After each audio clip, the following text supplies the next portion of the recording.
हीरे विच शेक पाउणा किसे इल्म दा औखा उस्ताद होना।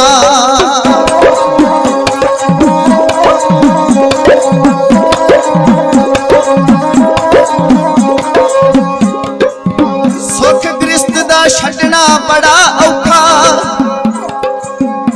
खातर वतन दी मिटना बर्बाद होना।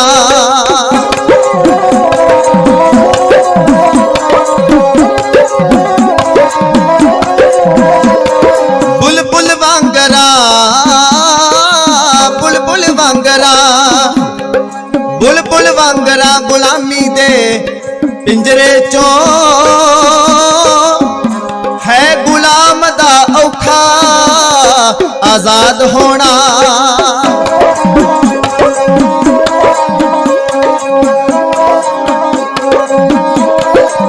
गल्ला कोमला सारियां औखियां ने, गल्ला कोमला सारियां औखियां ने, पर सब तो औखा है साध होना।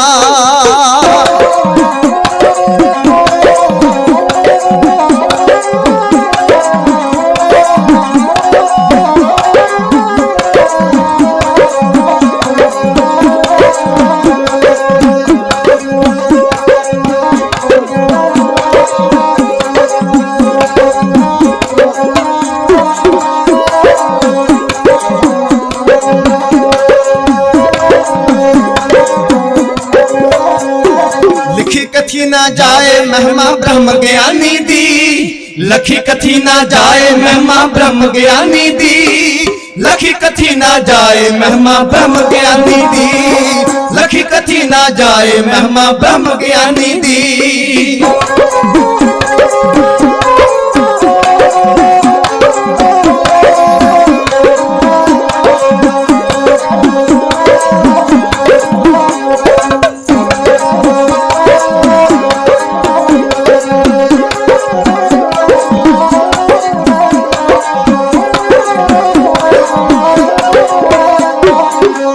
बिखिया रहत होए औखद बन जांदा है, हीरा बिखिया रहत होए औखद बन जांदा है। निर्वैर होए मानसता ओ साधु अखवांदा है, निर्वैर होए मानसता ओ साधु अखवांदा है। जिन जपया प्रभ अपना ओही रूसन मानी दी, जिन जपया प्रभ अपना ओही रूसन मानी दी, लखी कथी ना जाए महिमा ब्रह्म ज्ञानी दी, लखी कथी ना जाए महिमा ब्रह्म ज्ञानी दी।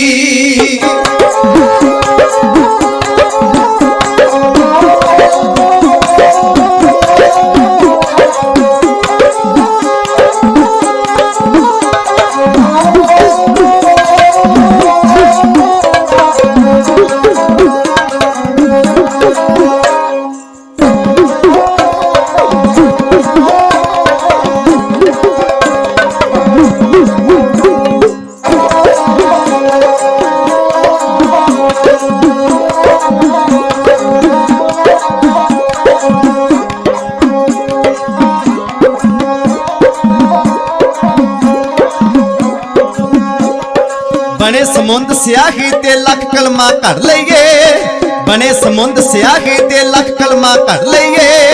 सर्वश्रेष्ठ ग्रंथां नूं ला कोटा पढ़ लईए, सर्वश्रेष्ठ ग्रंथां नूं ला कोटा पढ़ लईए। उपमा हो नहीं सकती जी रस भरी कहानी दी, उपमा हो नहीं सकती जी रस भरी कहानी दी, लखी कथी ना जाए महिमा ब्रह्म ज्ञानी दी, लखी कथी ना जाए महिमा ब्रह्म ज्ञानी दी।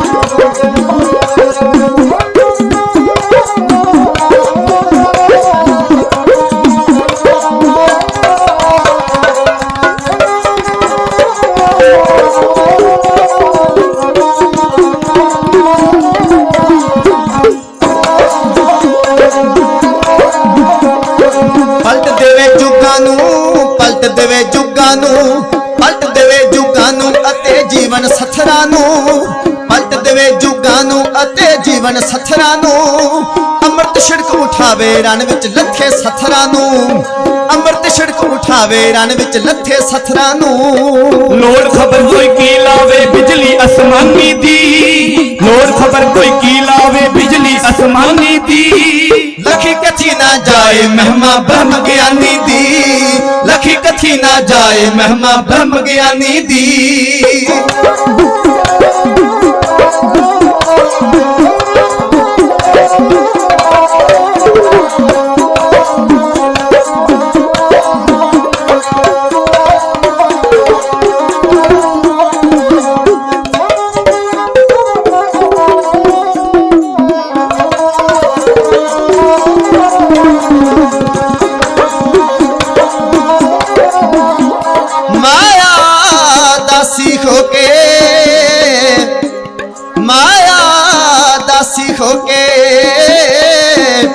दर पे झाड़ू कर दिए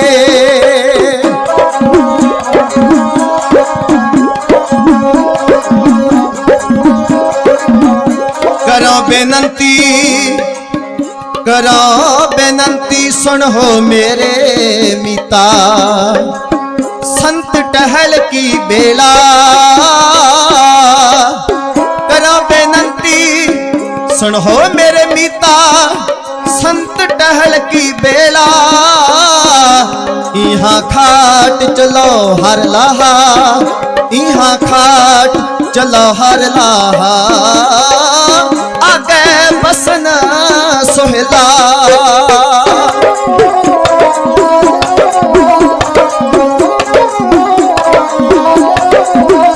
साधु हुंदे नियारे ने जग नालों साधु हुंदे नियारे ने जग नालों विच खेदे मोती खिलार देंदे साधु फल लाउंदे ओना बूटियां नूं जेड़े उगदे कंडे खिलार देंदे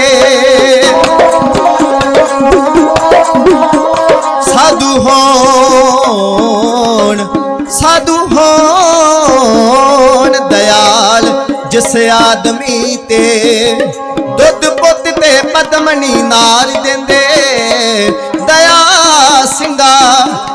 सिंगा की शेर उचारने ने साधु डुबदियां दे बेड़े तार देंदे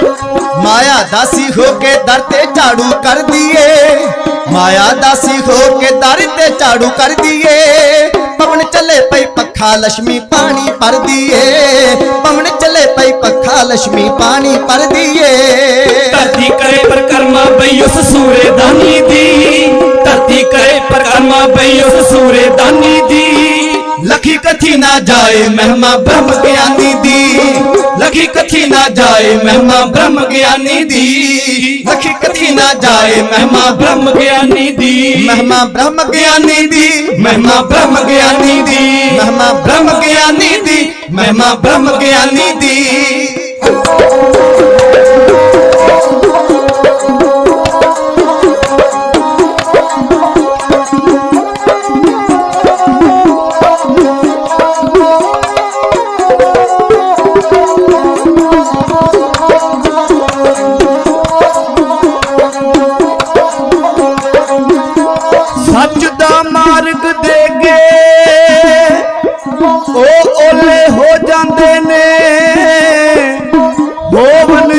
करतार ते ओ करतार सदांदे ने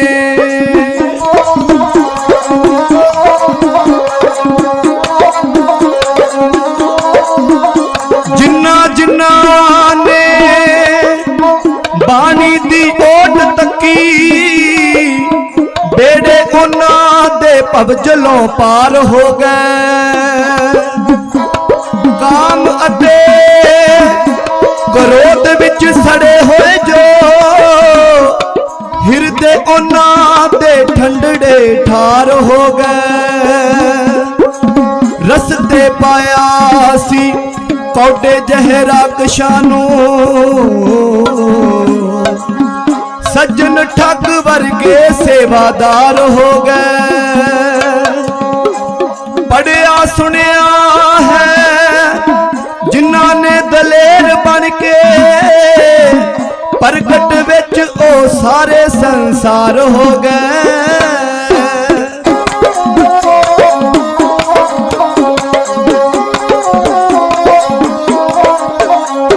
ਸੱਚ ਦਾ ਮਾਰਗ ਦੇ ਕੇ ਉਹ ਓਲੇ ਹੋ ਜਾਂਦੇ ਨੇ, ਸੱਚ ਦਾ ਮਾਰਗ ਦੇ ਕੇ ਉਹ ਓਲੇ ਹੋ ਜਾਂਦੇ ਨੇ। ਹੋਵਣ ਜੋ ਕਰਤਾਰ ਤੇ ਉਹ ਕਰਤਾਰ ਸਦਾਂਦੇ ਨੇ, ਹੋਵਣ ਜੋ ਕਰਤਾਰ ਤੇ ਉਹ ਕਰਤਾਰ ਸਦਾਂਦੇ ਨੇ। ਇਸ ਤੋਂ ਵੱਡੀ ਬੈਂਕਾਂ ਨਹੀਂ ਕੋਈ ਚੀਜ਼ ਨਿਸ਼ਾਨੀ ਦੀ, ਇਸ ਤੋਂ ਵੱਡੀ ਬੈਂਕਾਂ ਨਹੀਂ ਕੋਈ ਚੀਜ਼ ਨਿਸ਼ਾਨੀ ਦੀ। ਲਖੀ ਕਥੀ ਨਾ ਜਾਏ ਮਹਿਮਾ ਬ੍ਰਹਮ ਗਿਆਨੀ ਦੀ, ਲਖੀ ਕਥੀ ਨਾ ਜਾਏ ਮਹਿਮਾ ਬ੍ਰਹਮ ਗਿਆਨੀ ਦੀ। ਮਹਿਮਾ ਬ੍ਰਹਮ ਗਿਆਨੀ ਦੀ, ਮਹਿਮਾ ਬ੍ਰਹਮ ਗਿਆਨੀ ਦੀ, ਮਹਿਮਾ ਬ੍ਰਹਮ ਗਿਆਨੀ ਦੀ, ਮਹਿਮਾ ਬ੍ਰਹਮ ਗਿਆਨੀ ਦੀ। ब्रह्म ज्ञानी सब सृष्टि का कर्ता, ब्रह्म ज्ञानी सद जीव है नहीं मरता। ब्रह्म ज्ञानी सब सृष्टि का कर्ता, ब्रह्म ज्ञानी सद जीव है नहीं मरता। ऐसे महापुरुषों की याद विच जुगो जुग अटल भगत वशल कृपा निधान हजूरे अनवर सरवरे कायनात कमाले करामात कायम रहीम।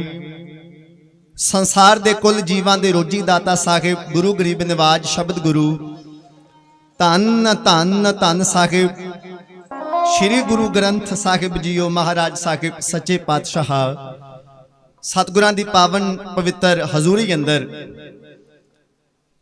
देवतियां दे वांग समाधियां लगा के जुड़मिल बैठ के गुरु प्यारे गुरु सवारे गुरु खालसा साध संगत जी सारी संगत सतगुरु जी दे सत्कार विच दोवें हथ जोड़ के सीस झुकाओ। रसना फतेह दे सिमरन नाल पवित्र करो। सारी संगत गज के आखो जी वाहेगुरु जी का खालसा वाहेगुरु जी की फतेह। ज्यों बुलावे कि त्यों बोला है स्वामी कुदरत कवन हमारी। साध संग नानक जस गायो जो प्रभ की अत प्यारी। सतगुरां ने महान रहमत कीती है, नदरे अनायत कीती है। महापुरुषों की याद विच गुरमत समागम हो रहे ने। खालसा परिवार दे उद्यम उपराले नाल आप सारियां गुरु प्यारियां संगतां दे सहयोग दे नाल हर साल महान गुरमत समागम हुंदे ने महापुरुषों की याद विच। ਅਤੇ ਨਾਲ ਨਾਲੇ ਗੁਰਮਤ ਸਮਾਗਮ ਧੰਨ ਸਤਿਗੁਰੂ ਗੁਰੂ ਤੇਗ ਬਹਾਦਰ ਮਹਾਰਾਜ ਸਤਿਗੁਰੂ ਜੀ ਉਹਨਾਂ ਦੇ 400 ਸਾਲਾ ਪ੍ਰਕਾਸ਼ ਪੁਰਬ ਨੂੰ ਸਮਰਪਿਤ ਇਹ ਗੁਰਮਤ ਸਮਾਗਮ ਹੋ ਰਹੇ ਨੇ। ਕੱਲ ਦੇ ਦੀਵਾਨ ਵਿੱਚ ਵੀ ਆਪ ਸੰਗਤ ਨੇ ਲੰਮਾ ਸਮਾਂ ਹਾਜ਼ਰੀਆਂ ਭਰੀਆਂ। ਅੱਜ ਵੀ ਆਪ ਜੀ ਅੰਮ੍ਰਿਤ ਵੇਲੇ ਤੋਂ ਲੈ ਕੇ ਸਤਿਗੁਰਾਂ ਦੇ ਚਰਨਾਂ ਵਿੱਚ ਹਾਜ਼ਰ ਹੋ। ਗੁਰੂ ਕੇ ਰਾਗੀ ਸਿੰਘਾਂ ਦੇ ਪਾਸੋਂ ਕਥਾਵਾਚਕ ਸਹਿਬਾਨਾਂ ਦੇ ਪਾਸੋਂ ਸਤਿਕਾਰਯੋਗ ਮਹਾਪੁਰਸ਼ਾਂ ਪਾਸੋਂ ਆਪ ਜੀ ਨੇ सतगुरां दी अमृतमय गुरबाणी दा कीर्तन गुरबाणी शब्द विचार आप जी ने श्रवण कीती है। कुछ समा सतगुरां ने ढाडी वारां दा बख्शिया। गुर इतिहास नाल जुड़न दा आपां यतन करिए। इतिहास दे दो पन्ने आप जी दे सन्मुख अर्ज करन लगे हां।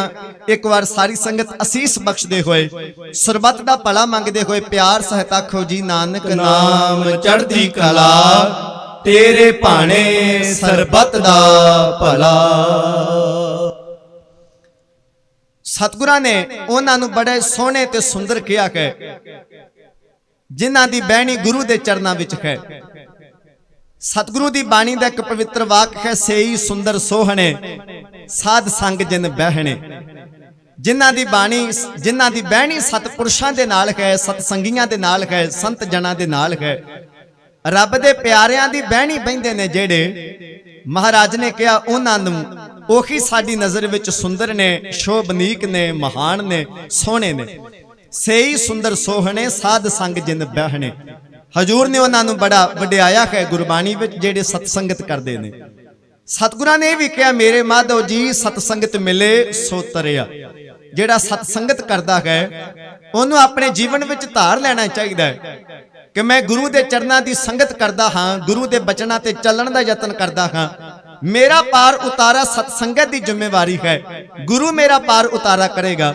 ਜਿਹੜਾ ਸਤਸੰਗੀ ਹੈ ਉਹਦਾ ਪਾਰ ਉਤਾਰਾ ਸਤਸੰਗਤ ਵਿੱਚੋਂ ਸਹਿਜ ਸੁਪਾਏ ਹੋਇਆ ਕਰਦਾ ਹੈ। ਸੋ ਇਸ ਲਈ ਆਪ ਜੀ ਬੜੇ ਪਿਆਰ ਨਾਲ ਸਤਿਗੁਰਾਂ ਦੇ ਚਰਨਾਂ ਵਿੱਚ ਬੈਠੇ ਹੋ। ਗੁਰੂ ਦੇ ਨੇੜੇ ਹੋ ਕੇ ਬੈਠਣ ਵਾਲਿਆਂ ਨੂੰ ਮਹਾਰਾਜ ਨੇ ਇੱਕ ਹੋਰ ਵਡਿਆਈ ਬਖਸ਼ੀ ਹੈ। ਸਤਿਗੁਰੂ ਕਹਿੰਦੇ ਨੇ, ਸਚਿਆਰ ਸਿੱਖ ਬੈਠੇ ਸਤਿਗੁਰ ਪਾਸ। ਮਹਾਰਾਜ ਨੇ ਉਹਨਾਂ ਨੂੰ ਸਚਿਆਰ ਸਿੱਖ ਕਿਹਾ, ਜਿਹੜੇ ਸਤਿਗੁਰੂ ਦੇ ਪਾਸ ਆ ਕੇ, ਗੁਰੂ ਦੇ ਕੋਲ ਆ ਕੇ ਬੈਠਦੇ ਨੇ। ਇਸ ਲਈ ਵਡਭਾਗੀ ਹੋ, ਆਪਾਂ ਸਾਰੇ ਵੱਡਿਆਂ ਭਾਗਾਂ ਵਾਲੇ ਹਾਂ ਜੋ ਸਤਿਗੁਰਾਂ ਨੇ ਤਰਸ ਕਰਕੇ ਆਪਣੇ ਚਰਨਾਂ ਵਿੱਚ ਬਿਠਾਇਆ। ਇਤਿਹਾਸ ਆਪ ਜੀ ਦੇ ਸਨਮੁਖ ਅਰਜ਼ ਕਰਨ ਲੱਗੇ ਹਾਂ। ਕੱਲ ਦੇ ਦੀਵਾਨ ਵਿੱਚ ਆਪ ਜੀ ਨੇ ਸਤਿਗੁਰਾਂ ਦਾ ਪਵਿੱਤਰ ਇਤਿਹਾਸ ਸਰਵਣ ਕੀਤਾ ਹੈ। ਅਸਾਮ ਦੇਸ਼ ਦਾ ਰਾਜਾ ਰਤਨ ਰਾਏ, ਗੌਰੀਪੁਰ ਦਾ ਰਹਿਣ ਵਾਲਾ, ਕਲਗੀਧਰ ਪਾਤਸ਼ਾਹ ਜੀ ਦੇ ਆਨੰਦ ਕਾਰਜ ਦੇ ਸਮੇਂ ਹਾਜ਼ਰ ਹੋਇਆ। ਬੇਅੰਤ ਕੀਮਤੀ ਭੇਟਾਵਾਂ ਲੈ ਕੇ ਆਇਆ। ਜਿੱਥੇ ਇਹ ਰਾਜਾ ਹਾਜ਼ਰ ਹੋਇਆ, ਇਹਨੇ ਪ੍ਰਸਾਦੀ ਹਾਥੀ ਮਹਾਰਾਜ ਨੂੰ ਭੇਟਾ ਕੀਤਾ। ਚੰਦਨ ਦੀ ਚੌਂਕੀ, 5 ਕਲਾ ਸ਼ਸਤਰ ਮਹਾਰਾਜ ਨੂੰ ਭੇਟਾ ਕੀਤਾ। ਕਲਗੀ ਜਿਹਦੇ ਵਿੱਚ 9 ਤਰ੍ਹਾਂ ਦੇ ਰਤਨ ਜੜੇ ਹੋਏ ਨੇ ਭੇਟਾ ਕੀਤੀ। ਸੋਨੇ ਦੇ ਮੁੱਠੇ ਵਾਲੀ ਸ਼੍ਰੀ ਸਾਹਿਬ ਭੇਟਾ ਕੀਤੀ। 5 ਦਰਿਆਈ ਘੋੜੇ ਮਹਾਰਾਜ ਨੂੰ ਭੇਟਾ ਕੀਤੇ। ਕਾਬਲ ਦੀ ਸੰਗਤ ਆਈ, ਉਹਨਾਂ ਨੇ ਪਸ਼ਮੀਨੇ ਦੀ ਚਾਂਦਨੀ ਮਹਾਰਾਜ ਨੂੰ ਭੇਟਾ ਕੀਤੀ, ਜਿਹਦੀ ਕੀਮਤ 2.5 ਲੱਖ ਰੁਪਈਆ ਹੈ। ਅੱਜ ਤੋਂ 350 ਸਾਲ ਪਹਿਲਾਂ ਸਾਧ ਸੰਗਤ, 350 ਸਾਲ ਪਹਿਲਾਂ 2.5 ਲੱਖ ਰੁਪਈਆ ਕੀਮਤ ਹੋਵੇ ਜਿਸ ਚੰਦੋਏ ਦੀ, ਚਾਂਦਨੀ ਦੀ, ਸੋਨੇ ਚਾਂਦੀ ਦੇ ਤਿੱਲੇ ਦਾ ਕੰਮ ਹੋਇਆ ਉਹਦੇ ਵਿੱਚ। ਅੰਦਾਜ਼ਾ ਆਪ ਜੀ ਲਗਾ ਸਕਦੇ ਹੋ ਉਸ ਵਕਤ ਦਾ 2.5 ਲੱਖ ਰੁਪਈਆ ਅੱਜ ਦੀ ਕਿੰਨੀ ਕੁ ਕੀਮਤ ਰੱਖਦਾ ਹੋਏਗਾ। ਗੁਰੂ ਦਰਬਾਰ ਵਿੱਚ ਇੱਕ ਭੇਟਾ ਹੋਈ। ਕੋਟਕਪੂਰੇ ਦਾ ਜਿਹੜਾ ਸਰਦਾਰ ਸੀ ਕਪੂਰਾ ਬਰਾੜ, ਮਹਾਰਾਜ ਜੀ ਦੇ ਆਨੰਦ ਕਾਰਜ ਸਮੇਂ ਉਹ ਵੀ ਆਇਆ। ਉਹਨੇ ਨੀਲਾ ਘੋੜਾ ਮਹਾਰਾਜ ਨੂੰ ਭੇਟਾ ਕੀਤਾ। ਬੇਅੰਤ ਕੀਮਤੀ ਭੇਟਾਵਾਂ ਸਤਿਗੁਰਾਂ ਨੂੰ ਭੇਟਾ ਹੋਈਆਂ ਆਨੰਦ ਕਾਰਜ ਦੇ ਸਮੇਂ। ਹਿੰਦੁਸਤਾਨ ਦੇ ਵੱਖ-ਵੱਖ ਰਾਜਾਂ ਦੇ ਰਾਜੇ ਮਹਾਰਾਜੇ ਸਤਿਗੁਰਾਂ ਦੇ ਵਿਆਹ ਦੇ ਸਮੇਂ ਹਾਜ਼ਰ ਹੋਏ। ਵਿਆਹ ਦੇ ਸਮੇਂ ਹਾਜ਼ਰ ਹੋਣ ਵਾਲਿਆਂ ਰਾਜਿਆਂ ਵਿੱਚ ਇੱਕ ਰਾਜਾ ਹੈ, ਰਾਜਾ ਭੀਮ ਚੰਦ, ਕਹਲੂਰ ਦਾ ਰਾਜਾ ਹੈ। ਕਲਗੀਧਰ ਪਾਤਸ਼ਾਹ ਜੀ ਦੇ ਦਰਬਾਰ ਦੀ ਸ਼ਾਨ ਤੱਕੀ ਸੜ ਬਲ ਕੇ ਕੋਲਾ ਹੋ ਗਿਆ। ਆਖਣ ਲੱਗਾ, ਰਾਜਾ ਤੂੰ 21 ਰਿਆਸਤਾਂ ਦਾ ਸਿਰਮੌਰ ਰਾਜਾ ਹੈ, ਤੇਰੀ 22ਵੀਂ ਰਿਆਸਤ ਹੈ। 22 ਰਿਆਸਤਾਂ ਨੇ ਕੁੱਲ। 22 ਧਾਰ ਦੀਆਂ ਜਿਹੜੀਆਂ ਸਤ ਸੰਗਤ 22 ਧਾਰਾਂ ਕਿਹਨੂੰ ਕਿਹਾ ਜਾਂਦਾ ਹੈ? 22 ਧਾਰ ਦੇ ਪਹਾੜੀ ਰਾਜੇ ਆਪਾਂ ਆਮ ਤੌਰ ਤੇ ਇਤਿਹਾਸ ਵਿੱਚ ਪੜ੍ਹਦੇ ਹਾਂ। ਹਿਮਾਚਲ ਪ੍ਰਦੇਸ਼ ਦੇ ਵਿੱਚੋਂ ਸਤ ਸੰਗਤ 22 ਨਦੀਆਂ ਲੰਘਦੀਆਂ ਨੇ, 22 ਧਾਰਾਂ ਲੰਘਦੀਆਂ ਨੇ। ਇੱਕ ਨਦੀ ਤੋਂ ਦੂਜੀ ਨਦੀ ਦੇ ਵਿਚਾਲੇ ਜਿਹੜਾ ਇਲਾਕਾ ਹੈ ਉਹਨੂੰ ਇੱਕ ਰਿਆਸਤ ਕਿਹਾ ਜਾਂਦਾ ਹੈ।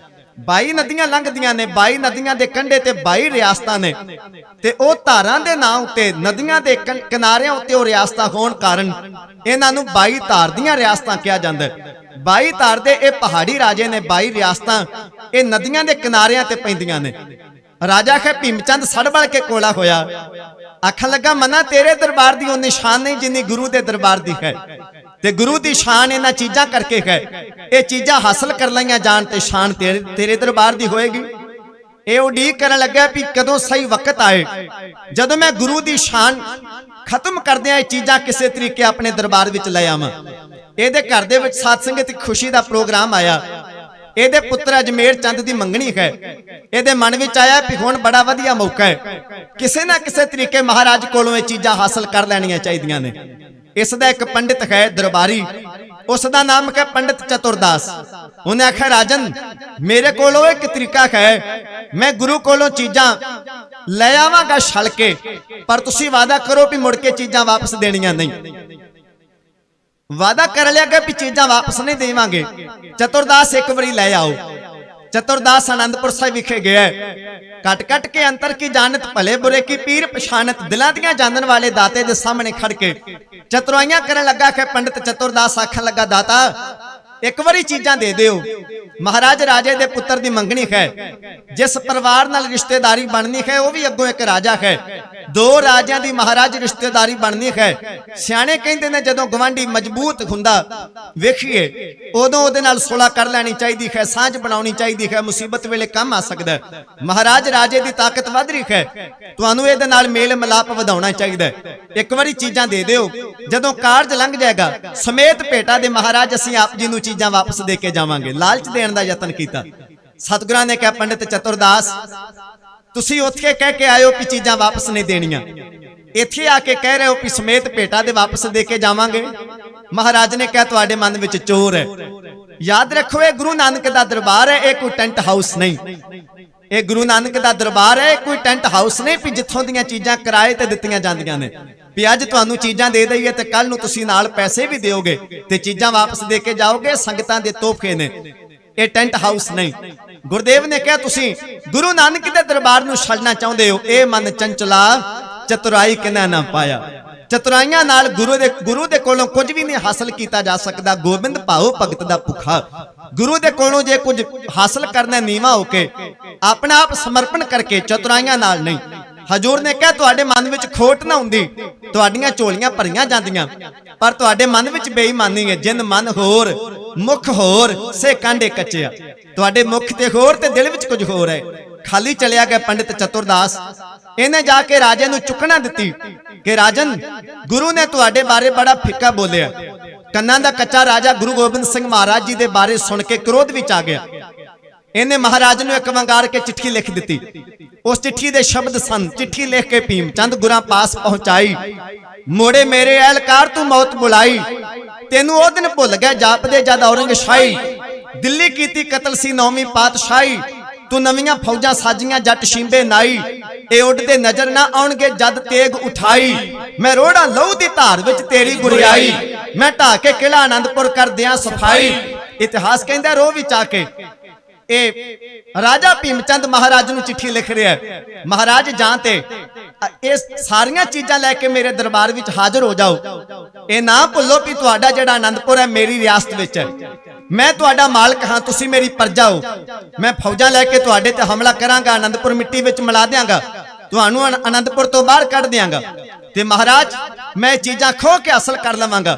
ਇਸ ਲਈ ਬਿਹਤਰੀ ਇਸ ਗੱਲ ਵਿੱਚ ਹੈ ਚੀਜ਼ਾਂ ਲੈ ਕੇ ਮੇਰੇ ਦਰਬਾਰ ਵਿੱਚ ਹਾਜ਼ਰ ਹੋ ਜਾਓ। ਮਹਾਰਾਜ ਦੇ ਦਰਬਾਰ ਵਿੱਚ ਚਿੱਠੀ ਗਈ, ਸਤਿਗੁਰਾਂ ਨੇ ਪੜ੍ਹੀ, ਸੰਗਤ ਨੇ ਸੁਣੀ, ਸੂਰਮੇ ਰੋਹ ਵਿੱਚ ਆ ਗਏ। ਹਜ਼ੂਰ ਕਲਗੀਧਰ ਪਾਤਸ਼ਾਹ ਜੀ ਨੇ ਆਖਿਆ ਸਿੰਘੋ ਸ਼ਾਂਤ ਰਹੋ।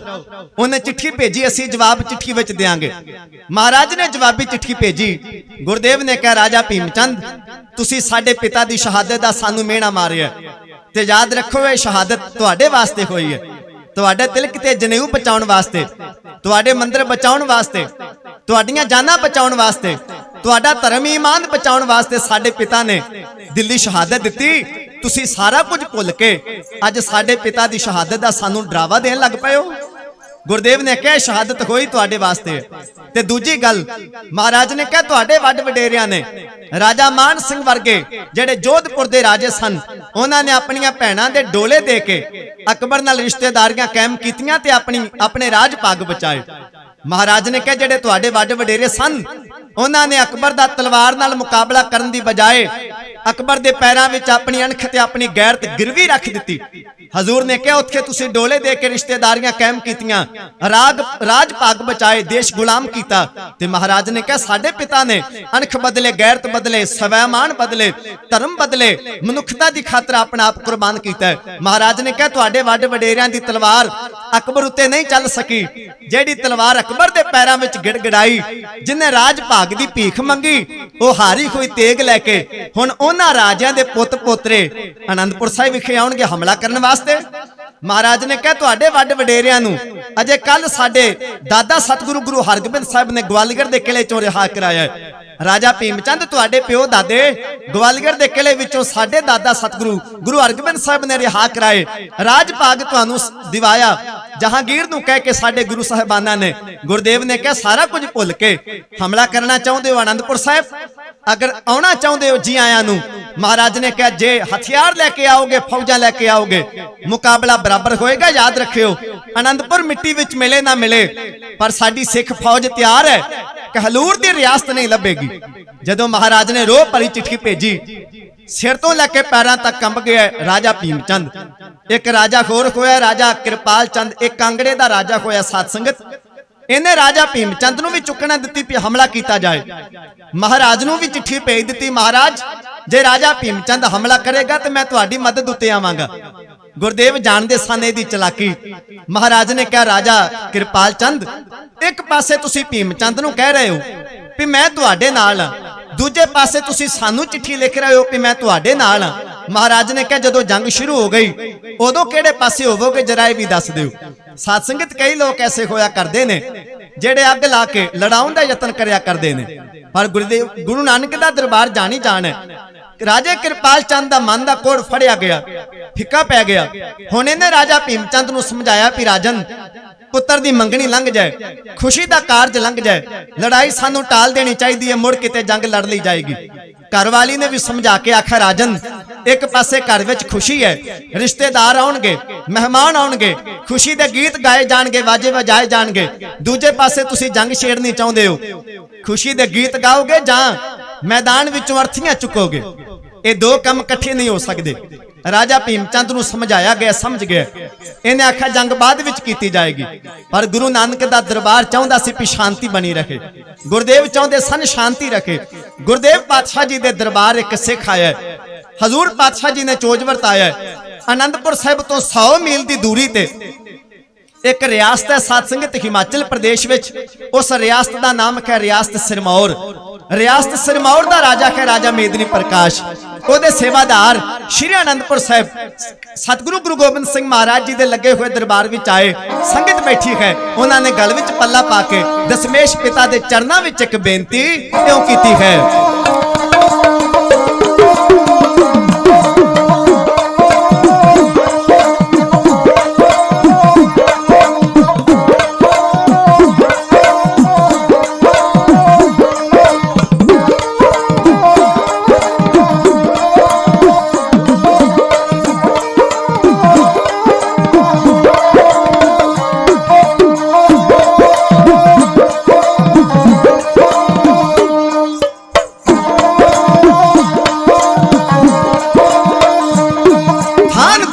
ਸੁਹਾਇਆ ਏ ਥਾਨ ਗੁਰਾਂ ਦਾ ਸੁਹਾਇਆ ਏ, ਥਾਨ ਗੁਰਾਂ ਦਾ ਸੁਹਾਇਆ ਏ, ਥਾਨ ਗੁਰਾਂ ਦਾ ਸੁਹਾਇਆ ਏ। ਨਾਹਨ ਪਹਾੜੀ ਦੇਸ਼ ਚੋਂ, ਨਾਹਨ ਪਹਾੜੀ ਦੇਸ਼ ਚੋਂ ਇੱਕ ਸੇਵਕ ਆਇਆ ਏ, ਇੱਕ ਸੇਵਕ ਆਇਆ ਏ, ਇੱਕ ਸੇਵਕ ਆਇਆ ਏ, ਇੱਕ ਸੇਵਕ ਆਇਆ ਏ।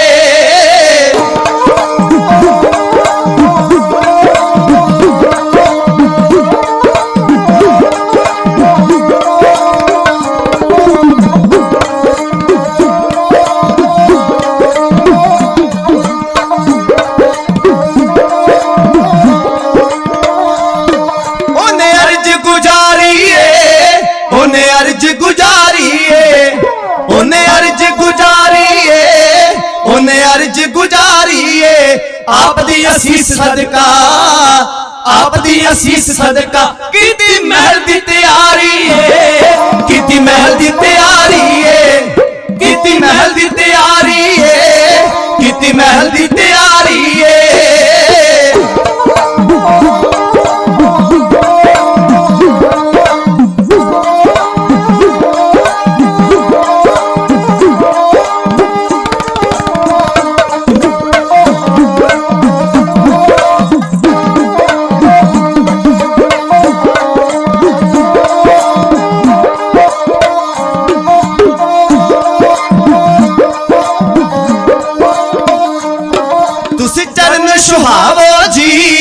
तुसी चरण सुहावो जी, तुसी चरण सुहावो जी, तुसी चरण सुहावो जी। चिरा तो उड़ीक है बड़ी, चिरा तो उड़ीक है बड़ी, चल दर्श दिखावो जी, चल दर्श दिखावो जी, चल दर्श दिखावो जी, चल दर्श दिखावो जी।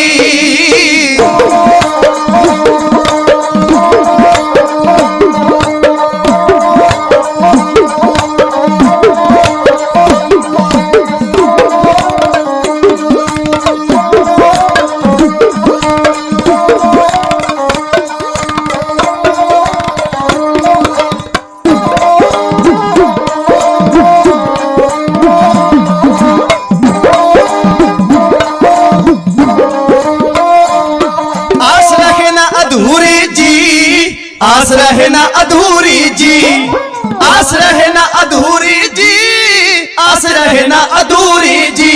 नूर बरसा के अपना, नूर बरसा के अपना करो शरदा पूरी जी, करो शरदा पूरी जी, करो शरदा पूरी जी, करो शरदा पूरी जी, करो शरदा पूरी जी, करो शरदा पूरी जी, करो शरदा पूरी जी।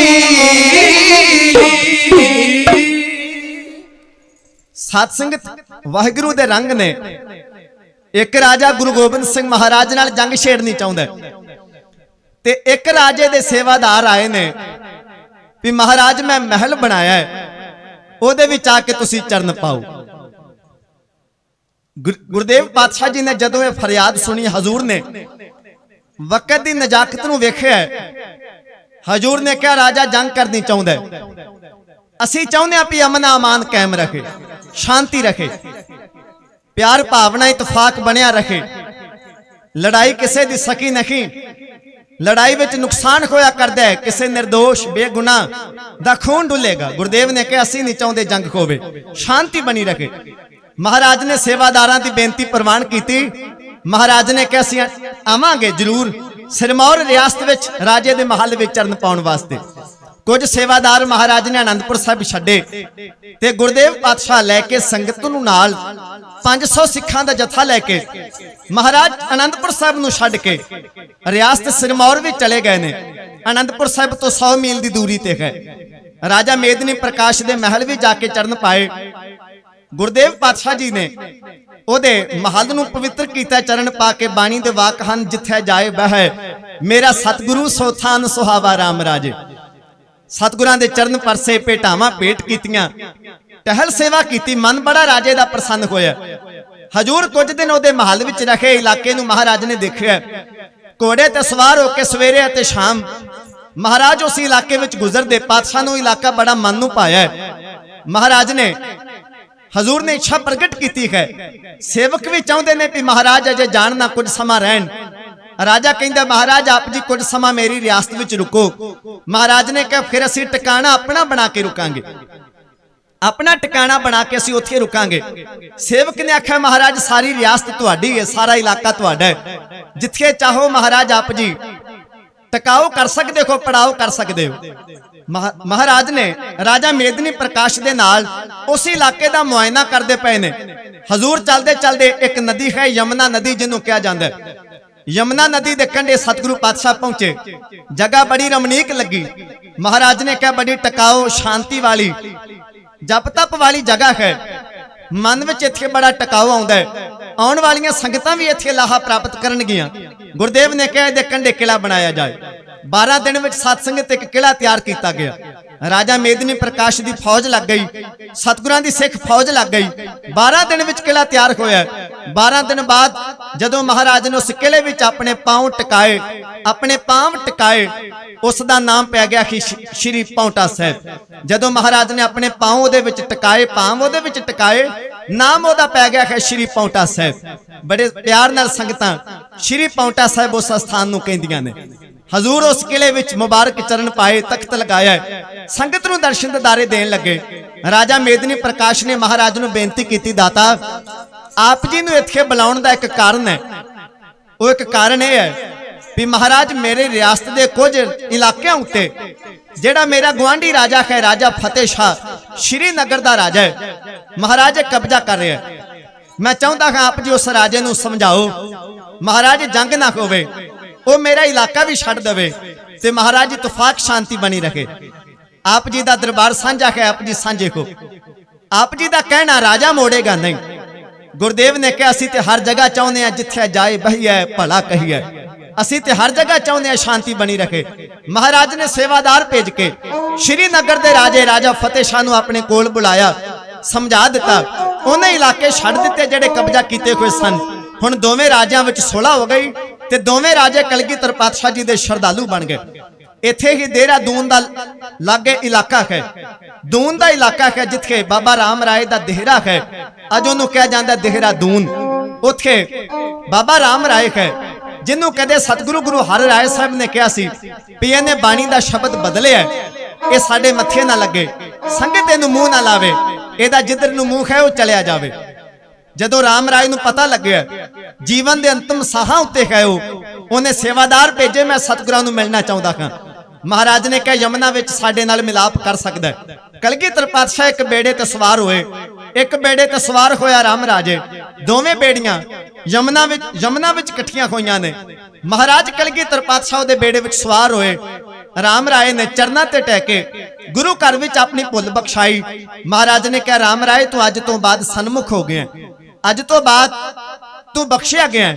ਗੁਰਦੇਵ ਪਾਤਸ਼ਾਹ ਜੀ ਦੇ ਸਾਹਮਣੇ ਤੇਰਾ ਮੁਖ ਉਜਲਾ ਹੋਇਆ, ਸਤਿਗੁਰੂ ਪਾਤਸ਼ਾਹ ਜੀ ਦਾ ਸ਼ਰਧਾਲੂ ਬਣ ਗਿਆ। ਇਹਦੀ ਸੰਗਤ ਇਹਨੂੰ ਮੰਨਣ ਵਾਲੇ ਗੁਰੂ ਘਰ ਨਾਲ ਮੇਲ ਨਹੀਂ ਰੱਖਦੇ ਸਨ, ਅੱਜ ਤੱਕ ਨਹੀਂ ਰੱਖਦੇ, ਪਰ ਰਾਮ ਰਾਏ ਗੁਰੂ ਘਰ ਦਾ ਸ਼ਰਧਾਲੂ ਜਿਉਂਦੇ ਜੀ ਮਹਾਰਾਜ ਦੇ ਚਰਨਾਂ ਤੇ ਮੱਥਾ ਟੇਕ ਕੇ ਬਣ ਗਿਆ। ਇਹ ਪਾਉਂਟਾ ਸਾਹਿਬ ਦੀ ਧਰਤੀ ਤੇ ਸਮਾਂ ਆਪਣੀ ਚਾਲੇ ਚੱਲਦਾ ਹੈ। ਹਿੰਦੁਸਤਾਨ ਦਾ ਬਾਦਸ਼ਾਹ ਹੈ ਔਰੰਗਜ਼ੇਬ, ਉਹਨੇ ਕਾਵਿ ਰਚਨਾ ਉੱਤੇ ਪਾਬੰਦੀ ਲਾ ਦਿੱਤੀ। ਕੋਈ ਕਵੀ ਕਾਵਿ ਰਚਨਾ ਨਹੀਂ ਕਰੇਗਾ। ਕਵੀ ਕਤਲ ਕੀਤੇ ਜਾਣ ਲੱਗੇ, ਜਿਹੜਾ ਕਾਵਿ ਰਚਨਾ ਕਰਦਾ ਹੈ ਉਹਨੂੰ ਕਤਲ ਕਰ ਦਿੱਤਾ ਜਾਏ ਜਾਂ ਉਹਨੂੰ ਆਪਣਾ ਧਰਮ ਛੱਡਣਾ ਪਏਗਾ। ਜਿਹੜੇ ਕਵੀ ਸਨ ਤੰਗ ਹੋਏ, ਪਰੇਸ਼ਾਨ ਹੋਏ, ਕਲਗੀਧਰ ਪਾਤਸ਼ਾਹ ਜੀ ਦੇ ਚਰਨਾਂ ਵਿੱਚ ਆਏ। ਮਹਾਰਾਜ ਸਾਡੀ ਤੇ ਰੋਜੀ ਰੋਟੀ ਕਾਵਿ ਉੱਤੇ ਹੈ, ਸਾਡੀ ਬਾਹ ਕੌਣ ਫੜੇਗਾ? ਗੁਰਦੇਵ ਨੇ ਆਖਿਆ ਤੁਸੀਂ ਕਾਵਿ ਰਚਨਾਵਾਂ ਕਰੋ, ਕੰਮ ਵੀ ਅਸੀਂ ਤੁਹਾਨੂੰ ਦੇਵਾਂਗੇ ਤੇ ਜਿਹੜਾ ਤੁਹਾਡਾ ਗੁਣ ਹੈ ਉਹਦਾ ਮੁੱਲ ਵੀ ਅਸੀਂ ਪਾਵਾਂਗੇ। ਤੁਹਾਡਾ ਰੋਜ਼ਗਾਰ ਵੀ ਚੱਲੇਗਾ, ਜੀਵਨ ਦਾ ਨਿਰਵਾਹ ਵੀ ਚੱਲੇਗਾ। ਤੇ ਹਜ਼ੂਰ ਨੇ ਕਿਹਾ ਤੁਹਾਡੀ ਵਿਦਿਆ ਦਾ ਸਨਮਾਨ ਗੁਰੂ ਦਰਬਾਰ ਵੱਲੋਂ ਕੀਤਾ ਜਾਏਗਾ। ਮਹਾਰਾਜ ਨੇ ਇਹਨਾਂ ਨੂੰ ਕਾਰਜ ਸੌਂਪੇ। ਮਹਾਰਾਜ ਨੇ ਕਿਹਾ ਜਿੰਨਾ ਵੀ ਹਿੰਦੁਸਤਾਨ ਦਾ ਪੁਰਾਤਨ ਸਾਹਿਤ ਹੈ, ਭਾਵੇਂ ਰਾਮਾ ਅਵਤਾਰ ਹੈ, ਭਾਵੇਂ ਕ੍ਰਿਸ਼ਨਾ ਅਵਤਾਰ ਹੈ, ਭਾਵੇਂ ਰਾਮਾਇਣ ਹੈ, ਭਾਵੇਂ ਮਹਾਭਾਰਤ ਹੈ, ਭਾਵੇਂ ਸ਼੍ਰੀਮਦ ਭਗਵਤ ਗੀਤਾ ਹੈ, ਭਾਵੇਂ ਹਿਤੋ ਉਪਦੇਸ਼ ਗ੍ਰੰਥ ਹੈ, ਭਾਵੇਂ ਚਾਣਕਿਆ ਨੀਤੀ ਗ੍ਰੰਥ ਹੈ, ਇਹ ਜਿੰਨੇ ਸੰਸਕ੍ਰਿਤ ਭਾਸ਼ਾ ਵਿੱਚ ਲਿਖੇ ਹੋਏ ਗ੍ਰੰਥ ਨੇ ਇਹਨਾਂ ਨੂੰ ਸੌਖੀ ਭਾਸ਼ਾ ਵਿੱਚ ਟਰਾਂਸਲੇਟ ਕਰਕੇ ਲਿਖੋ, ਤਾਂ ਜੋ ਹਿੰਦੁਸਤਾਨ ਦੇ ਜਿਹੜੇ ਪਿੰਡਾਂ ਨਾਲ ਸੰਬੰਧਿਤ ਲੋਕ ਨੇ ਜਿਨ੍ਹਾਂ ਨੇ ਸੰਸਕ੍ਰਿਤ ਭਾਸ਼ਾ ਨਹੀਂ ਪੜ੍ਹੀ, ਨਾ ਉਹਨਾਂ ਨੂੰ ਪੜਾਉਂਦੇ ਨੇ ਉਸ ਵਕਤ ਦੇ ਬ੍ਰਾਹਮਣ, ਮਹਾਰਾਜ ਨੇ ਕਿਹਾ ਉਹ ਸੌਖੀ ਭਾਸ਼ਾ ਵਿੱਚ ਲਿਖੋ ਤਾਂ ਜੋ ਹਰ ਆਮ ਖਾਸ ਉਹਨੂੰ ਪੜ ਸਕੇ, ਲਾਹਾ ਪ੍ਰਾਪਤ ਕਰ ਸਕੇ। ਸ਼੍ਰੀ ਪਾਉਂਟਾ ਸਾਹਿਬ ਜੀ ਦੀ ਧਰਤੀ ਤੇ ਹਿੰਦੁਸਤਾਨ ਦਾ ਜਿੰਨਾ ਪੁਰਾਣਾ ਸਾਹਿਤ ਹੈ ਉਹਨੂੰ ਟਰਾਂਸਲੇਟ ਕਰਕੇ ਸੌਖੀ ਭਾਸ਼ਾ ਵਿੱਚ ਲਿਖਿਆ ਜਾਣ ਲੱਗਿਆ। ਕਲਗੀਧਰ ਪਾਤਸ਼ਾਹ ਨੂੰ ਵੀ ਮਨ ਨੂੰ ਬੜਾ ਪਾਇਆ ਉਹ ਪਾਉਂਟਾ ਸਾਹਿਬ ਦਾ ਇਲਾਕਾ। ਹਜ਼ੂਰ ਨੇ ਕਾਗਜ਼ ਲਈ, ਕਲਮ ਲਈ, ਕਾਗਜ਼ ਲਿਆ ਤੇ ਕਲਮ ਲਈ, ਸਿਆਹੀ ਦਵਾਤ ਲੈ ਕੇ ਮੇਰਾ ਦੇ ਮਾਲਕ ਦਾਤਾ ਉੱਥੇ ਕਾਵਿ ਰਚਨਾਵਾਂ ਕਰਨ ਲੱਗ ਪਏ। ਮਹਾਰਾਜ ਨੇ ਉੱਥੇ ਜਾਪ ਸਾਹਿਬ ਜੀ ਦੀ ਬਾਣੀ ਲਿਖੀ ਹੈ, ਚੱਕਰ ਚਿਹਨ ਅਰਬਰਨ ਜਾਤ ਅਰਪਾਤ ਨਹਨ ਜਿਖ, ਰੂਪ ਰੰਗ ਅਰ ਰੇਖ ਭੇਖ ਕੋਉ ਕਹਿ ਨਾ ਸਕਤ ਕਹਿ, ਅਚਲ ਮੂਰਤਨ ਭਉ ਪ੍ਰਕਾਸ਼ ਅਮਿਤੋਜ ਕਹੀ ਜੈ। ਏਦਾਂ ਸਤਿਗੁਰੂ ਪਾਤਸ਼ਾਹ ਝੂਮਦੇ ਹੋਏ ਨੇਤਰ ਬੰਦ ਕਰਕੇ ਧੁਰ ਅੰਤਰਾਤਮੇ ਤੋਂ ਗੁਰਬਾਣੀ ਉਚਾਰ ਰਹੇ ਨੇ ਤੇ ਮਹਾਰਾਜ ਲਿਖ ਰਹੇ ਨੇ। ਪਾਉਂਟਾ ਸਾਹਿਬ ਜੀ ਦੀ ਧਰਤੀ ਤੇ ਮਹਾਰਾਜ ਅਕਾਲ ਉਸਤਤ ਲਿਖ ਰਹੇ ਨੇ। ਹਜ਼ੂਰ ਉੱਥੇ ਲਿਖ ਰਹੇ ਨੇ ਸਵਈਆਂ ਦੀ ਬਾਣੀ, ਸਰਾਵਗ ਸੁਧ ਸਮੂਹ ਸਦਾਨ ਕੇ ਦੇਖ ਫਿਰਿਓ ਕਰ ਜੋਗ ਜਤੀ ਕੇ। ਮਹਾਰਾਜੇ ਬਾਣੀਆਂ ਲਿਖ ਰਹੇ ਨੇ। ਹਜ਼ੂਰ ਪਾਤਸ਼ਾਹ ਅਬ ਮੈਂ ਆਪਣੀ ਕਥਾ ਬਖਾਨੋ ਤਪ ਸਾਧਤ ਜਿਹੇ ਬਿਦ ਮੁਖੇ ਆਨੂ ਬਚਿੱਤਰ ਨਾਟਕ ਦੀ ਰਚਨਾ ਹਜ਼ੂਰ ਉੱਥੇ ਲਿਖ ਰਹੇ ਨੇ। ਇਤਿਹਾਸ ਕਹਿੰਦਾ ਕਲਗੀਧਰ ਪਾਤਸ਼ਾਹ ਜੀ ਨੇ ਚੰਡ ਚਰਿੱਤਰ ਕਵਿਤਨ ਮੈਂ ਬਰਨਿਓ, ਚੰਡ ਚਰਿੱਤਰ ਕਵਿਤਨ ਮੈਂ ਬਰਨਿਓ, ਕਵਿਤਨ ਤੋਂ ਭਾਵ ਕਵਿਤਾਂ ਦੇ ਵਿੱਚ ਮਹਾਰਾਜ ਨੇ ਚੰਡੀ ਚਰਿੱਤਰ ਜਿਹੜੇ ਨੇ ਉਹ ਕਵਿਤਾਂ ਵਿੱਚ ਲਿਖਣ ਦਾ ਉੱਥੇ ਪ੍ਰਯਾਸ ਕੀਤਾ, ਯਤਨ ਕੀਤਾ। ਬੇਅੰਤ ਦਸਮ ਦੀਆਂ ਬਾਣੀਆਂ ਸ਼੍ਰੀ ਪਾਉਂਟਾ ਸਾਹਿਬ ਜੀ ਦੀ ਧਰਤੀ ਤੇ ਕਲਗੀਧਰ ਪਾਤਸ਼ਾਹ ਲਿਖ ਰਹੇ ਨੇ, ਜਿਹਨੂੰ ਦਸਮ ਗ੍ਰੰਥ ਕਿਹਾ ਜਾਂਦਾ ਹੈ। ਇਹ ਕਲਗੀਧਰ ਪਾਤਸ਼ਾਹ ਜੀ ਦੀ ਆਪਣੀ ਰਚਨਾ ਹੈ। ਹਜ਼ੂਰ ਲਿਖ ਰਹੇ ਨੇ ਜਿਹੜਾ ਕਵੀਆਂ ਨੇ ਰਲ ਕੇ 4.5 ਸਾਲ ਮਿਹਨਤ ਕੀਤੀ, ਗ੍ਰੰਥ ਤਿਆਰ ਕੀਤਾ, ਉਸ ਗ੍ਰੰਥ ਦਾ ਨਾਮ ਹੈ ਵਿਦਿਆ ਸਾਗਰ। ਉਹਦਾ ਭਾਰ ਹੈ 9 ਮਣ, ਜਿਹੜਾ ਬਾਅਦ ਵਿੱਚ ਸਰਸਾ ਨਦੀ ਦੀ ਭੇਟ ਚੜਦਾ ਹੈ ਜਦੋਂ ਪਰਿਵਾਰ ਵਿਛੋੜਾ ਪੈਂਦਾ। ਰਸਨਾ ਪਵਿੱਤਰ ਕਰੋ, ਆਖੋ ਜੀ ਸਤਨਾਮ ਸ਼੍ਰੀ ਵਾਹਿਗੁਰੂ। ਮਹਾਰਾਜ ਕਈ ਸਾਲ ਤੋਂ ਪਾਉਂਟਾ ਸਾਹਿਬ ਰਹਿ ਰਹੇ ਨੇ, ਰੌਣਕ ਲੱਗ ਗਈ।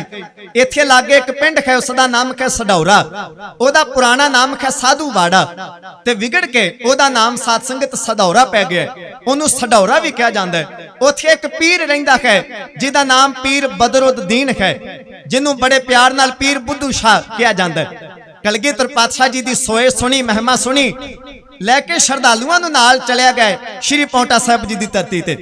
ਮਨ ਵਿੱਚ ਵਿਚਾਰ ਸੀ ਵੀ ਗੁਰੂ ਅੰਤਰਜਾਮੀ ਹੈ, ਗੁਰੂ ਜਾਣੀ ਜਾਣ ਹੈ। ਮੇਰੀ ਭਾਵਨਾ ਹੈ ਵੀ ਮੈਂ ਜਦੋਂ ਸਤਿਗੁਰੂ ਜੀ ਦੇ ਦਰਬਾਰ ਵੀ ਜਾਵਾਂ ਤੇ ਮਹਾਰਾਜ ਮੇਰੇ ਨਾਲ ਦਸਤ ਪੰਜਾ ਕਰਨ, ਮੈਨੂੰ ਹੱਥ ਮਿਲਾ ਕੇ ਮਿਲਣ। ਮਹਾਰਾਜ ਜੀ ਦੀ ਉਮਰ ਉਸ ਵਕਤ ਤਕਰੀਬਨ 19 ਸਾਲ ਹੈ। ਇਹਦੀ ਉਮਰ ਵਡੇਰੀ ਹੈ। ਮਨ ਵਿੱਚ ਸੋਚਦਾ ਹੈ ਵੀ ਗਰੀਬ ਨਵਾਜ ਨੇ ਮਾਣ ਕਰਦੇ ਨੇ। ਸਤਿਗੁਰੂ ਜਾਣੀ ਜਾਣ ਨੇ, ਦਿਲਾਂ ਦੀਆਂ ਜਾਣਨ ਵਾਲੇ ਨੇ। ਮੇਰੀ ਭਾਵਨਾ ਹੈ ਵੀ ਮਹਾਰਾਜ ਮੈਨੂੰ ਦਸਤ ਪੰਜਾ ਕਰਕੇ ਮਿਲਣ, ਹੱਥ ਮਿਲਾ ਕੇ। ਜਦੋਂ ਸਤਿਗੁਰੂ ਜੀ ਦੇ ਦਰਬਾਰ ਗਿਆ, ਇਹਦੇ ਦਰਬਾਰ ਵਿੱਚ ਪ੍ਰਵੇਸ਼ ਹੋਣ ਤੋਂ ਪਹਿਲਾਂ ਮਹਾਰਾਜ ਤਖਤ ਤੋਂ ਥੱਲੇ ਉਤਰੇ, ਸੰਗਤ ਦੇ ਅੱਧ ਵਿਚਾਲੇ ਜਾ ਕੇ ਹਜ਼ੂਰ ਨੇ ਆਪਣਾ ਸੱਜਾ ਹੱਥ ਅੱਗੇ ਕਰ ਦਿੱਤਾ। ਹਜ਼ੂਰ ਨੇ ਆਖਿਆ, ਆਓ ਪੀਰ ਜੀ, ਗੁਰੂ ਨਾਨਕ ਜੀ ਦੇ ਦਰਬਾਰ ਆਏ ਹੋ ਜੀ ਆਇਆ। ਜਦੋਂ ਜਾਂਦਿਆਂ ਸਾਰ ਦਿਲ ਦੇ ਬੁੱਝ ਲਈ, ਉਹਦੇ ਦਿਲ ਦੀਆਂ ਬੁੱਝ ਕੇ ਸੱਚੇ ਗੁਰ ਅਵਤਾਰ ਨੇ ਗੱਲਾਂ ਗੁੱਝੀਆਂ ਰੱਬੀ ਭੇਦ ਦੀਆਂ ਸਮਝਾਈਆਂ। ਕਹਿੰਦਾ, ਜਾਣ ਲਿਆ ਮੈਂ ਸਭ ਦਾ ਸਾਂਝਾ ਪੀਰ ਤੂੰ, ਅੱਲਾ ਪਾਕ ਬਖਸ਼ੀਆਂ ਤੈਨੂੰ ਇਹ ਵਡਿਆਈਆਂ। ਮਹਾਰਾਜ ਜੀ ਦੇ ਚਰਨਾਂ ਤੇ ਮੱਥਾ ਟੇਕ ਦਿੱਤਾ। ਦਾਤਾ ਤੁਸੀਂ ਜਾਣੀ ਜਾਣੋ, ਉਮਰ ਬੀਤ ਗਈ ਅੱਲਾ ਅੱਲਾ ਜਪਦਿਆਂ। ਜੋ ਸਕੂਨ ਤੁਹਾਡੇ ਚਿਹਰੇ ਵਿੱਚ ਹੈ, ਤੁਹਾਡੇ ਦਿਦਾਰਿਆਂ ਵਿੱਚ ਹੈ, ਜੋ ਇਲਹਾਮ ਦੀਆਂ ਬਾਤਾਂ ਤੁਸੀਂ ਸੁਣਾਈਆਂ ਨੇ, ਦਾਤਾ ਮੈਨੂੰ ਅੱਜ ਤੱਕ ਇਹ ਕਿਧਰੋਂ ਗਿਆਨ ਪ੍ਰਾਪਤ ਨਹੀਂ ਹੋਇਆ। ਮੇਰਾ ਜੀਵਨ ਸਫਲ ਹੋ ਗਿਆ, ਮੈਂ ਤੁਹਾਡੇ ਚਰਨਾਂ ਵਿੱਚ ਆਇਆ। ਪੀਰ ਬੁੱਧੂ ਸ਼ਾਹ ਸਤਿਗੁਰਾਂ ਦੇ ਸ਼ਰਧਾਲੂ ਬਣ ਗਏ। ਜਦੋਂ ਇਹ ਦੁਬਾਰਾ ਆਏ, ਆਪਣੇ ਨਾਲ 500 ਪਠਾਨ ਲੈ ਆਏ। ਆਖਣ ਲੱਗੇ, ਮਹਾਰਾਜ ਇਹਨਾਂ ਨੂੰ ਔਰੰਗਜ਼ੇਬ ਨੇ ਆਪਣੀ ਫੌਜ ਵਿੱਚੋਂ ਕੱਢਿਆ। ਸਾਧ ਸੰਗਤ ਮੁਸਲਮਾਨ ਭਰਾਵਾਂ ਵਿੱਚ ਦੋ ਧੜੇ ਨੇ, ਇੱਕ ਹਨ ਸੈਯਦ ਮੁਸਲਮਾਨ, ਇੱਕ ਹੈ ਸੁੰਨੀ ਮੁਸਲਮਾਨ। ਔਰੰਗਜ਼ੇਬ ਸੁੰਨੀ ਧੜੇ ਨਾਲ ਸੰਬੰਧ ਰੱਖਦਾ ਹੈ। ਇਹਨੇ ਸੈਯਦ ਧੜੇ ਦੇ ਜਿਹੜੇ ਫੌਜੀ ਨੇ ਆਪਣੀ ਫੌਜ ਵਿੱਚ, ਉਹਨਾਂ ਨੂੰ ਫੌਜ ਵਿੱਚੋਂ ਬਾਹਰ ਕੱਢ ਦਿੱਤਾ। ਐਲਾਨ ਕਰ ਦਿੱਤਾ, ਜਿਹੜਾ ਇਹਨਾਂ ਨੂੰ ਪਨਾਹ ਦੇਗਾ, ਜਿਹੜਾ ਇਹਨਾਂ ਨੂੰ ਰੱਖੇਗਾ, ਸਰਕਾਰ ਦਾ ਗੁਨਾਹਗਾਰ ਮੰਨਿਆ ਜਾਏਗਾ। ਕਲਗੀਧਰ ਪਾਤਸ਼ਾਹ ਜੀ ਨੇ ਆਖਿਆ, ਕਦੇ ਔਰੰਗਜ਼ੇਬ ਕਾਵ ਰਚਨਾ ਤੇ ਪਾਬੰਦੀ ਲਾਉਂਦਾ ਹੈ ਤੇ ਮਹਾਰਾਜ ਨੇ ਕਿਹਾ ਸੀ 52 ਕਵੀਆਂ ਨੂੰ ਮਾਣ ਦਿੱਤਾ। ਇਹਨਾਂ ਦੀਆਂ ਝੋਲੀਆਂ ਭਰੀਆਂ ਜਾ ਰਹੀਆਂ ਨੇ ਮੋਹਰਾਂ ਨਾਲ, ਇੱਥੇ ਮਹਾਨ ਰਚਨਾਵਾਂ ਕਰ ਰਹੇ ਨੇ। ਮਹਾਰਾਜ ਨੇ ਕਿਹਾ, ਕਵੀਆਂ ਦਾ ਵੀ ਜਿਹੜਾ ਰੋਜੀ ਦਾਤਾ ਗੁਰੂ ਨਾਨਕ ਦਾ ਦਰਬਾਰ ਹੈ, ਤੇ ਜਿਹੜੇ ਇਹ 500 ਪਠਾਨ ਕੱਢੇ ਨੇ ਔਰੰਗਜ਼ੇਬ ਨੇ, ਮਹਾਰਾਜ ਨੇ ਕਿਹਾ ਕੋਈ ਗੱਲ ਨਹੀਂ, ਇਹਨਾਂ ਨੂੰ ਵੀ ਗੁਰੂ ਨਾਨਕ ਦਾ ਦਰਬਾਰ ਰੱਖੇਗਾ। ਜਿਨ੍ਹਾਂ ਨੂੰ ਕੋਈ ਨਾ ਰੱਖੇ, ਉਹਨੂੰ ਗੁਰੂ ਨਾਨਕ ਦਾ ਦਰਬਾਰ ਰੱਖਦਾ। ਪੀਰ ਬੁੱਧੂ ਸ਼ਾਹ ਨੇ ਆਖਿਆ, ਸਤਿਗੁਰੂ ਮੇਰੀ ਜ਼ਿੰਮੇਵਾਰੀ ਹੈ, ਲੋੜ ਪੈਣ ਤੇ ਕੰਮ ਆਉਣਗੇ। ਮਹਾਰਾਜ ਇਹਨਾਂ ਨੂੰ ਮੇਰੀ ਜ਼ਿੰਮੇਵਾਰੀ ਤੇ ਭਰਤੀ ਕਰ ਲਿਆ ਜਾਏ। ਮਹਾਰਾਜ ਨੇ ਇਹਨਾਂ ਨੂੰ ਚੰਗੀਆਂ ਤਨਖਾਹਾਂ ਦੇਣੀਆਂ ਕਰਕੇ ਭਰਤੀ ਕਰ ਲਿਆ। ਰਹਿਣ ਲੱਗ ਪਏ ਨੇ ਸਤਿਗੁਰੂ ਦੇ ਕੋਲ। ਆਨੰਦਪੁਰ ਸਾਹਿਬ ਤੋਂ ਆਇਆਂ ਨੂੰ ਮਹਾਰਾਜ ਨੂੰ 4 ਸਾਲ ਬੀਤ ਗਏ ਨੇ, ਪਰ ਉਧਰ ਜਿਹੜਾ ਰਾਜਾ ਹੈ ਭੀਮ ਚੰਦ, ਉਹਦੇ ਦਿਲ ਵਿੱਚੋਂ ਈਰਖਾ ਦੀ ਅੱਗ ਅਜੇ ਤੱਕ ਬੁਝੀ ਨਹੀਂ। ਹੁਣ ਉਹਦੇ ਘਰ ਵਿੱਚ ਪੁੱਤਰ ਦੇ ਵਿਆਹ ਦਾ ਸਮਾਂ ਆ ਗਿਆ। ਪਹਿਲਾਂ ਮੰਗਣੀ ਦਾ ਸਮਾਂ ਸੀ। ਇਤਿਹਾਸ ਕਹਿੰਦਾ ਉਦੋਂ ਮਹਾਰਾਜ ਨਾਲ ਇਹਨੇ ਜੰਗ ਕਰਨੀ ਚਾਹੀ। ਹੁਣ ਵਿਆਹ ਦਾ ਸਮਾਂ ਆ ਗਿਆ, ਵਿੱਚੋਂ 4 ਸਾਲ ਲੰਘ ਗਏ ਸ਼ਾਂਤੀ ਨਾਲ। ਵਿਆਹ ਦਾ ਸਮਾਂ ਆ ਗਿਆ, ਬਰਾਤ ਲੈ ਕੇ ਤੁਰਿਆ। ਇਹਨੂੰ ਪਤਾ ਲੱਗ ਗਿਆ ਵੀ ਮਹਾਰਾਜ ਪੌਂਟਾ ਸਾਹਿਬ ਨੇ, ਇਹਨੇ ਰਾਜਿਆਂ ਨਾਲ ਸਲਾਹ ਕਰ ਲਈ, 10,000 ਫੌਜ ਨਾਲ ਲੈ ਲਈ ਵੀ ਪੌਂਟਾ ਸਾਹਿਬ ਦੇ ਇਲਾਕੇ ਵਿੱਚੋਂ ਲੰਘਣਾ ਹੈ, ਤੇ ਜੇ ਮੌਕਾ ਬਣਿਆ ਤੇ ਹਮਲਾ ਕਰ ਦਿਆਂਗੇ ਪੌਂਟਾ ਸਾਹਿਬ ਉੱਤੇ, ਨਾਲੇ ਮਹਾਰਾਜ ਨੂੰ ਖਤਮ ਕਰਾਂਗੇ, ਸਿੱਖ ਮੁਕਾ ਦਿਆਂਗੇ, ਗੁਰੂ ਨਾਨਕ ਦੇ ਘਰ ਦਾ ਸੱਚਾ ਸੁੱਚਾ ਸਿਧਾਂਤ ਖਤਮ ਕਰ ਦਿਆਂਗੇ। ਪੌਂਟਾ ਮਿੱਟੀ ਵਿੱਚ ਮਿਲਾ ਕੇ ਅਸੀਂ ਅੱਗੇ ਵਧਦੇ ਜਾਵਾਂਗੇ। ਲੈ ਕੇ ਫੌਜਾਂ ਨਾਲ ਬਰਾਤ ਦੀ ਆੜ ਵਿੱਚ ਰਾਜਾ ਭੀਮ ਚੰਦ ਤੁਰਿਆ। ਜਾਣੀ ਜਾਣ ਸਤਿਗੁਰੂ ਨੂੰ ਪਤਾ ਹੈ ਰਾਜਾ ਆ ਰਿਹਾ ਤੇ ਉਹ ਜੰਗ ਜ਼ਰੂਰ ਕਰੇਗਾ। ਮਹਾਰਾਜ ਨੇ ਪਹਿਲਾਂ ਜਿਹੜੇ ਆਪਣੇ 2 ਸਿੱਖ ਸਨ, ਉਹਨਾਂ ਨੂੰ ਮਹਾਰਾਜ ਨੇ ਪੌਂਟਾ ਸਾਹਿਬ ਤੋਂ 6-7 ਮੀਲ ਦੀ ਦੂਰੀ ਤੇ, ਸਾਧ ਸੰਗਤ ਇੱਕ ਪੱਤਣ ਹੈ ਜਿੱਥੋਂ ਲੋਕ ਦਰਿਆ ਪਾਰ ਕਰਿਆ ਕਰਦੇ ਸਨ। ਮਹਾਰਾਜ ਨੇ ਕਿਹਾ, ਸਿੰਘੋ ਉਹ ਜਿਹੜਾ ਪੱਤਣ ਹੈ ਆਪਣੇ ਕਬਜ਼ੇ ਵਿੱਚ ਕਰ ਲਿਆ ਜਾਏ, ਸਾਡੀ ਆਗਿਆ ਤੋਂ ਬਿਨਾਂ ਕੋਈ ਇਸ ਇਲਾਕੇ ਵਿੱਚ ਪ੍ਰਵੇਸ਼ ਨਾ ਹੋਵੇ। ਸਿੱਖ ਉੱਥੇ ਪਹੁੰਚੇ। ਰਾਜਾ ਭੀਮ ਚੰਦ ਜੰਜ ਲੈ ਕੇ ਬਰਾਤ ਲੈ ਕੇ ਆਇਆ, ਨਾਲ ਉਹਦੇ 10,000 ਫੌਜ। ਇਹਦੇ ਮਨ ਵਿੱਚ ਸੀ ਜਾਂਦਿਆਂ ਸਾਰ ਹਮਲਾ ਕਰ ਲਵਾਂਗਾ, ਪਰ ਜਦੋਂ ਪੱਤਣ ਸਿੱਖਾਂ ਦੇ ਕਬਜ਼ੇ ਵਿੱਚ ਵੇਖਿਆ, ਹੁਣ ਸੋਚਦਾ ਵੀ ਲੰਘਣਾ ਪਏਗਾ ਨਿਉ ਕੇ। ਇਹਨੇ ਆਗਿਆ ਮੰਗੀ, ਮਹਾਰਾਜ ਚਿੱਠੀ ਭੇਜੀ, ਮਹਾਰਾਜ ਲੰਘ ਲੈਣ ਦਿਓ, ਮਹਾਰਾਜ ਮੈਂ ਆਪਣੇ ਪੁੱਤਰ ਨੂੰ ਵਿਆਹਣ ਵਾਸਤੇ ਜਾਣਾ ਹੈ, ਇੱਕ ਵਾਰੀ ਮਹਾਰਾਜ ਬਰਾਤ ਲੰਘ ਲੈਣ ਦਿਓ। ਆਉਂਦਿਆਂ ਮਹਾਰਾਜ ਅਸੀਂ ਤੁਹਾਡੇ ਦਰਸ਼ਨ ਕਰਕੇ ਲੰਘਾਂਗੇ ਤੇ ਨਾਲੇ ਤੁਹਾਨੂੰ ਮੱਥਾ ਟੇਕ ਕੇ ਜਾਵਾਂਗੇ। ਜਦੋਂ ਇਹ ਸ਼ਬਦ ਮਹਾਰਾਜ ਕੋਲ ਗਏ, ਸਤਿਗੁਰੂ ਜਾਣ ਗਏ ਵੀ ਇਹ ਰਾਜਾ ਕਿਹੜੀ ਸੁਰ ਵਿੱਚ ਬੋਲ ਰਿਹਾ। ਤੇ ਗਰੀਬ ਨਵਾਜ ਦਾਤਾ ਨੇ ਉੱਤਰ ਦਿੱਤਾ। ਮਹਾਰਾਜ ਨੇ ਕਿਹਾ, ਰਾਜਾ ਭੀਮ ਚੰਦ ਪਹਿਲਾਂ ਜਾਓਗੇ, ਫਿਰ ਪੁੱਤਰ ਦਾ ਵਿਆਹ ਕਰੋਗੇ, ਫਿਰ ਵਾਪਸ ਆਓਗੇ, ਇੰਨਾ ਚਿਰ ਤੱਕ ਤੁਹਾਡਾ ਮੱਥਾ ਭਾਰਾ ਰਹੇਗਾ। ਜਿਹੜਾ ਮੱਥਾ ਆਉਂਦਿਆਂ ਜੋ ਟੇਕਣਾ ਉਹ ਜਾਂਦਿਆਂ ਟੇਕ ਕੇ ਲੰਘ ਜਾਓ। ਜਦੋਂ ਮਹਾਰਾਜ ਨੇ ਇਹ ਉੱਤਰ ਦਿੱਤਾ, ਚਿੱਠੀ ਦੇ ਵਿੱਚ ਰਾਜਾ ਵੀ ਸਮਝ ਗਿਆ ਵੀ ਗਰੀਬ ਨਵਾਜ ਮੇਰੀ ਭਾਵਨਾ ਸਮਝ ਰਹੇ ਨੇ ਵੀ ਮੈਂ ਕੀ ਕਹਿਣਾ ਚਾਹੁੰਦਾ। ਗੁਰਦੇਵ ਨੇ ਕਿਹਾ, ਤੁਹਾਡੇ ਪੁੱਤਰ ਨਾਲ ਵਿਆਹ ਨਾਲ ਸਾਨੂੰ ਇਤਰਾਜ਼ ਨਹੀਂ, ਤੁਸੀਂ ਬਰਾਤ ਲੈ ਕੇ ਲੰਘੋ ਜੀ, ਸਦਕੇ ਲੰਘੋ। ਪਰ ਮਹਾਰਾਜ ਨੇ ਕਿਹਾ, ਫੌਜ ਦਾ ਨਾਲ ਕੀ ਕੰਮ ਹੈ, ਤੁਸੀਂ ਫੌਜ ਲੈ ਕੇ ਆਇਓ, ਭਾਵੇਂ ਜੰਗ ਕਰਨਾ ਚਾਹੁੰਦੇ ਹੋ। ਮਹਾਰਾਜ ਨੇ ਕਿਹਾ, ਅਸੀਂ ਅਮਨ ਅਮਾਨ ਚਾਹੁੰਦੇ ਹਾਂ, ਫੌਜ ਪਿੱਛੇ ਮੋੜ ਦਿਓ, ਬਰਾਤ ਲੈ ਕੇ ਲੰਘ ਜਾਓ ਜੀ, ਸਦਕੇ ਲੰਘੋ। राजा भीमचंद के मन में खोट सी। इन्हें आखा महाराज मेरे पुत्र कल्ले नूं लंघ लैण दिओ, बरात मैं किसी होर रस्ते लै जावांगा, फौज नहीं पिछे मोड़ांगा। फौज इन्हें पिछे मोड़ लई। इतिहास कहंदा किसी होर रस्ते वल पा के ये पहुंचिया है जिथे अपने पुत्र नूं विआहणा है। एदा जिहड़ा पुत्र है अजमेर चंद वो महाराज नूं मत्था टेक के लंघे। गुरदेव ने कहा अजमेर चंद तेरे नाल सानू कोई गिला नहीं, पर जे तेरा पिता भी अपने मन विचों वैर कढ देवे, हजूर ने कहा साडा किसे नाल भी कोई वैर नहीं, उन्हां नूं भी चाहिदा मन विच शांति रखण। इतिहास कहंदा बरात पहुंच गई श्रीनगर गढ़वाल। सतसंग ते श्रीनगर गढ़वाल किथे है, कोई बहुती दूर नहीं। ये उत्तर प्रदेश विच जिहड़ा है जदों आपां हेमकुंट साहिब नूं जांदे हां, शायद उत्तर प्रदेश जां उत्तराखंड दे एरिए दे विच आएगा जिहड़ा श्रीनगर गढ़वाल है। जदों आपां हेमकुंट साहिब नूं जाइए ऋषिकेश तो अगे, हरिद्वार तो अगे ऋषिकेश ते ऋषिकेश तो अगे आपां हेमकुंट साहिब नूं जांदे हां, रस्ते विच आउंदा है जोशी मठ। जदों जोशी मठ जिथे आउंदा है ओहदे नाल बिल्कुल है श्रीनगर गढ़वाल। जोशी मठ दे लागे श्रीनगर गढ़वाल है। इत्थे राजा भीमचंद अपने पुत्र अजमेर चंद नूं विआहण वास्ते आ रहे हैं। बरात इत्थे पहुंची है। हुण कमाल दी बात इत्थे ए होई भी राजा फतेह शाह ने ओदी पुत्री दी शादी है, वो कलगीधर पातशाह जी दा श्रद्धालु है। इन्हें महाराज नूं भी चिट्ठी भेजी है कि महाराज मेरी पुत्री दी शादी है, आप जी आशीर्वाद देण वास्ते जरूर आयो। गुरदेव ने कहा उत्थे ते राजा भीमचंद अपने पुत्र नूं विआहण वास्ते जा रहा है। जे असीं उत्थे गए हो सकता है राजा झगड़ा करन दा यतन करे, असीं चाहुंदे हां शांति बनी रखे। पातशाह ने अपना जाना कैंसल किया। हजूर ने अपने सेवादार भेजे, प्यारे दया राम जी नूं भेजिया, दीवान अपना आनंद चंद भेजिया, महाराज ने तोहफे भेजे।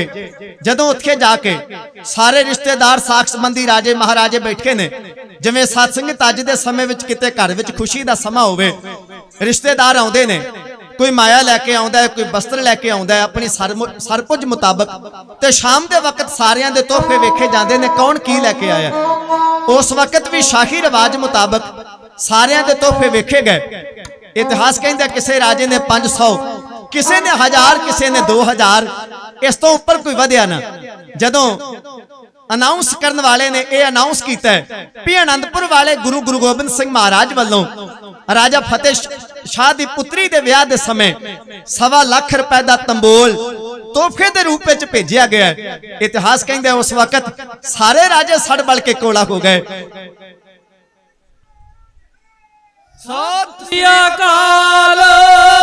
राजे सड़ बल के कोला हो गए, आखन लगे साडे विचों कोई 500, 1000, 2000 तो ऊपर नहीं वधिया, पर गुरु गोबिंद सिंह महाराज ने 1.25 लाख रुपये का तंबोल राजे की पुत्री के विआह के समय भेजिया। साडी ते इज्जत मिट्टी विच मिल गई। राजा भीमचंद बेइज्जती ना सहारदा होया उठ के खड़ा होया भरी सभा विच आख्या ओ राजा फतेह शाह गुरु गोबिंद सिंह महाराज गुरु साडा दुश्मन है, तुसी एक पासे साडे नाल रिश्ते बना रहे हो, सांझ बना रहे हो, ते दूजे पासे साडे दुश्मन दे तोहफे स्वीकार करदे पए हो। मैं बरात लैके मुड़ जांदा हां, जाए तोहफे मोड़ दिते जान। राजा फतेह शाह ने सोचिया जे बरात मुड़ गई तो समाज विच इज्जत की रखेगी, नक वड्डी जाएगी, सन्मान रहना चाहिए है समाज विच। दुनिया दे पिछे लाके गुरु नूं पिठ दिखा दी। इन्हें प्यारे दया राम ते भाई आनंद चंद जी नूं आख्या मैनू खिमा करियो, मेरे संबंधी मंजूर नहीं करते तोहफे, तुसी ये वापस लैके चले जाओ। सिखा ने आख्या ठीक है कोई गल नहीं। कीमती तोहफे जेडे ने ओ लवेट के इकट्ठे करके जदों सिख तुरन लगे, राजा भीमचंद के मन में बेईमानी आ गई भी इन्ने कीमती तोहफे गुरु के दरबार वापस नहीं जाने चाहिए। दो सिख ने सानू हमला करके खो के ये लै लेने चाहिए ने। जदों सिख बेड़े ते सवार होने लगे, जान लगे पौंटा साहिब नूं, मगरों भीमचंद के फौजियां ने हमला किया, तोहफे खो लै जान, पर गुरु के बहादुर सूरमिया ने तलवार नाल मुकाबला किया, दुश्मन दे आखू लाके ते गुरु घर दी भेटा सलामत कलगीधर पातशाह जी दे चरनां विच लिया के रख दी ते आके सारा हाल बयान किया भी महाराज साडे उत्ते हमला किया गया। हजूर ने कहा जेड़ा विआह उत्ते गया उत्ते हमला कर सकदा है वो आउंदियां बिल्कुल शांति नहीं रखेगा, हमला करेगा, जंग करेगा, सिंघो तैयारियां कर लो।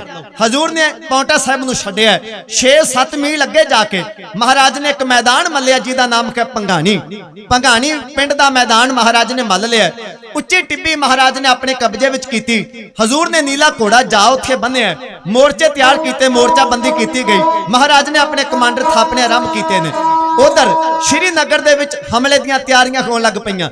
ਰਾਜਾ ਭੀਮ ਚੰਦ ਨੇ ਇਹ ਇੱਕ ਹੋਰ ਸ਼ਰਤ ਰੱਖੀ, ਐ ਰਾਜਾ ਫਤਿਹ ਸ਼ਾਹ, ਅਗਰ ਤੂੰ ਮੋਢੀ ਬਣ ਕੇ ਜੰਗ ਦਾ ਇਸ ਜੰਗ ਵਿੱਚ ਮੇਰਾ ਸਾਥ ਨਹੀਂ ਦੇਂਗਾ ਤੇ ਮੈਂ ਤਾਂ ਵੀ ਬਰਾਤ ਲੈ ਕੇ ਪਿਛਾਂ ਮੁੜਦਾ ਖਾਂ। ਮੈਂ ਇਸ ਘਰ ਵਿੱਚ ਆਪਣਾ ਪੁੱਤਰ ਨਹੀਂ ਵਿਆਹਾਂਗਾ ਜੇ ਤੂੰ ਅੱਗੇ ਹੋ ਕੇ ਗੁਰੂ ਗੋਬਿੰਦ ਸਿੰਘ ਨਾਲ ਜੰਗ ਨਾ ਲੜੀ। ਸਾਧ ਸੰਗਤ ਜੇ ਦਾਨਿਸ਼ਮੰਦ ਹੁੰਦਾ ਤੇ ਗੁਰੂ ਨਾਨਕ ਦੇ ਦਰਬਾਰ ਨਾਲ ਲੜਾਈ ਨਾ ਲੈਂਦਾ। ਪਰ ਰਾਜਾ ਫਤਿਹ ਸ਼ਾਹ ਨੇ ਫਿਰ ਸੋਚਿਆ ਵੀ ਜੇ ਬਰਾਤ ਵਾਪਸ ਮੁੜ ਗਈ ਤੇ ਬੇਟੀ ਬੂਹੇ ਵਿੱਚ ਬੈਠੀ ਰਹੇਗੀ, ਸਮਾਜ ਕੀ ਕਹੇਗਾ ਵੀ ਬੂਹੇ ਉੱਤੇ ਆਈ ਬਰਾਤ ਵਾਪਸ ਮੁੜ ਗਈ। ਸਮਾਜ ਵਿੱਚ ਆਪਣਾ ਸਨਮਾਨ ਕਾਇਮ ਰੱਖਣ ਵਾਸਤੇ ਰਾਜਾ ਫਤਿਹ ਸ਼ਾਹ ਨੇ ਜੰਗ ਦੀ ਵੀ ਹਾਮੀ ਭਰ ਦਿੱਤੀ।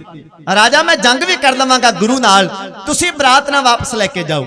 ਬਾਣੀ ਦਾ ਵਾਕ ਹੈ, ਕਬੀਰ ਦੀਨ ਗਵਾਇਆ ਦੁਨੀ ਸਿਆਓ, ਦੁਨੀ ਨਾ ਚਾਲੀ ਸਾਥ, ਪਾਏ ਕੁਹਾੜਾ ਮਾਰਿਆ ਗਾਫਲ ਆਪਣੇ ਹੱਥ। ਕਲਗੀਧਰ ਪਾਤਸ਼ਾਹ ਜੀ ਨੇ ਆਪਣੀ ਦਸਮ ਬਾਣੀ ਵਿੱਚ ਲਿਖਿਆ, ਮਹਾਰਾਜ ਕਹਿੰਦੇ ਨੇ ਫਤਿਹ ਸ਼ਾਹ ਕੋਪਾ ਤਬ ਰਾਜਾ, ਲੋਹ ਪਰਾ ਹਮ ਸਿਓ ਬਿਨ ਕਾਜਾ। ਮਹਾਰਾਜ ਕਹਿੰਦੇ ਬਿਨਾ ਕੰਮ ਤੋਂ ਉਹਨੇ ਸਾਡੇ ਨਾਲ ਲੋਹਾ ਲਿਆ, ਵਰਨਾ ਸਾਡੀ ਉਹਦੇ ਨਾਲ ਕੋਈ ਗੱਲ ਨਹੀਂ ਸੀ। ਇਹਨਾਂ ਨੇ ਤਿਆਰੀਆਂ ਕੀਤੀਆਂ, 10,000 ਫੌਜ ਲਈ ਸ਼੍ਰੀਨਗਰ ਗੜਵਾਲ ਤੋਂ ਤੁਰੇ। ਪੌਂਟਾ ਸਾਹਿਬ ਨੂੰ ਆਣ ਘੇਰਾ ਪਾਇਆ, ਪਤਾ ਲੱਗਿਆ ਮਹਾਰਾਜ ਇੱਥੇ ਨਹੀਂ, ਇਹ ਚੱਲ ਪਏ ਨੇ ਭੰਗਾਣੀ ਵੱਲ ਨੂੰ। ਇਹਨਾਂ ਨੇ ਨੇੜੇ ਆ ਕੇ ਨੀਤੀ ਤਿਆਰ ਕੀਤੀ, ਆਖਣ ਲੱਗੇ ਪਤਾ ਕੀਤਾ ਜਾਏ ਗੁਰੂ ਕੋਲ ਸੂਰਮੇ ਕਿੰਨੇ ਨੇ।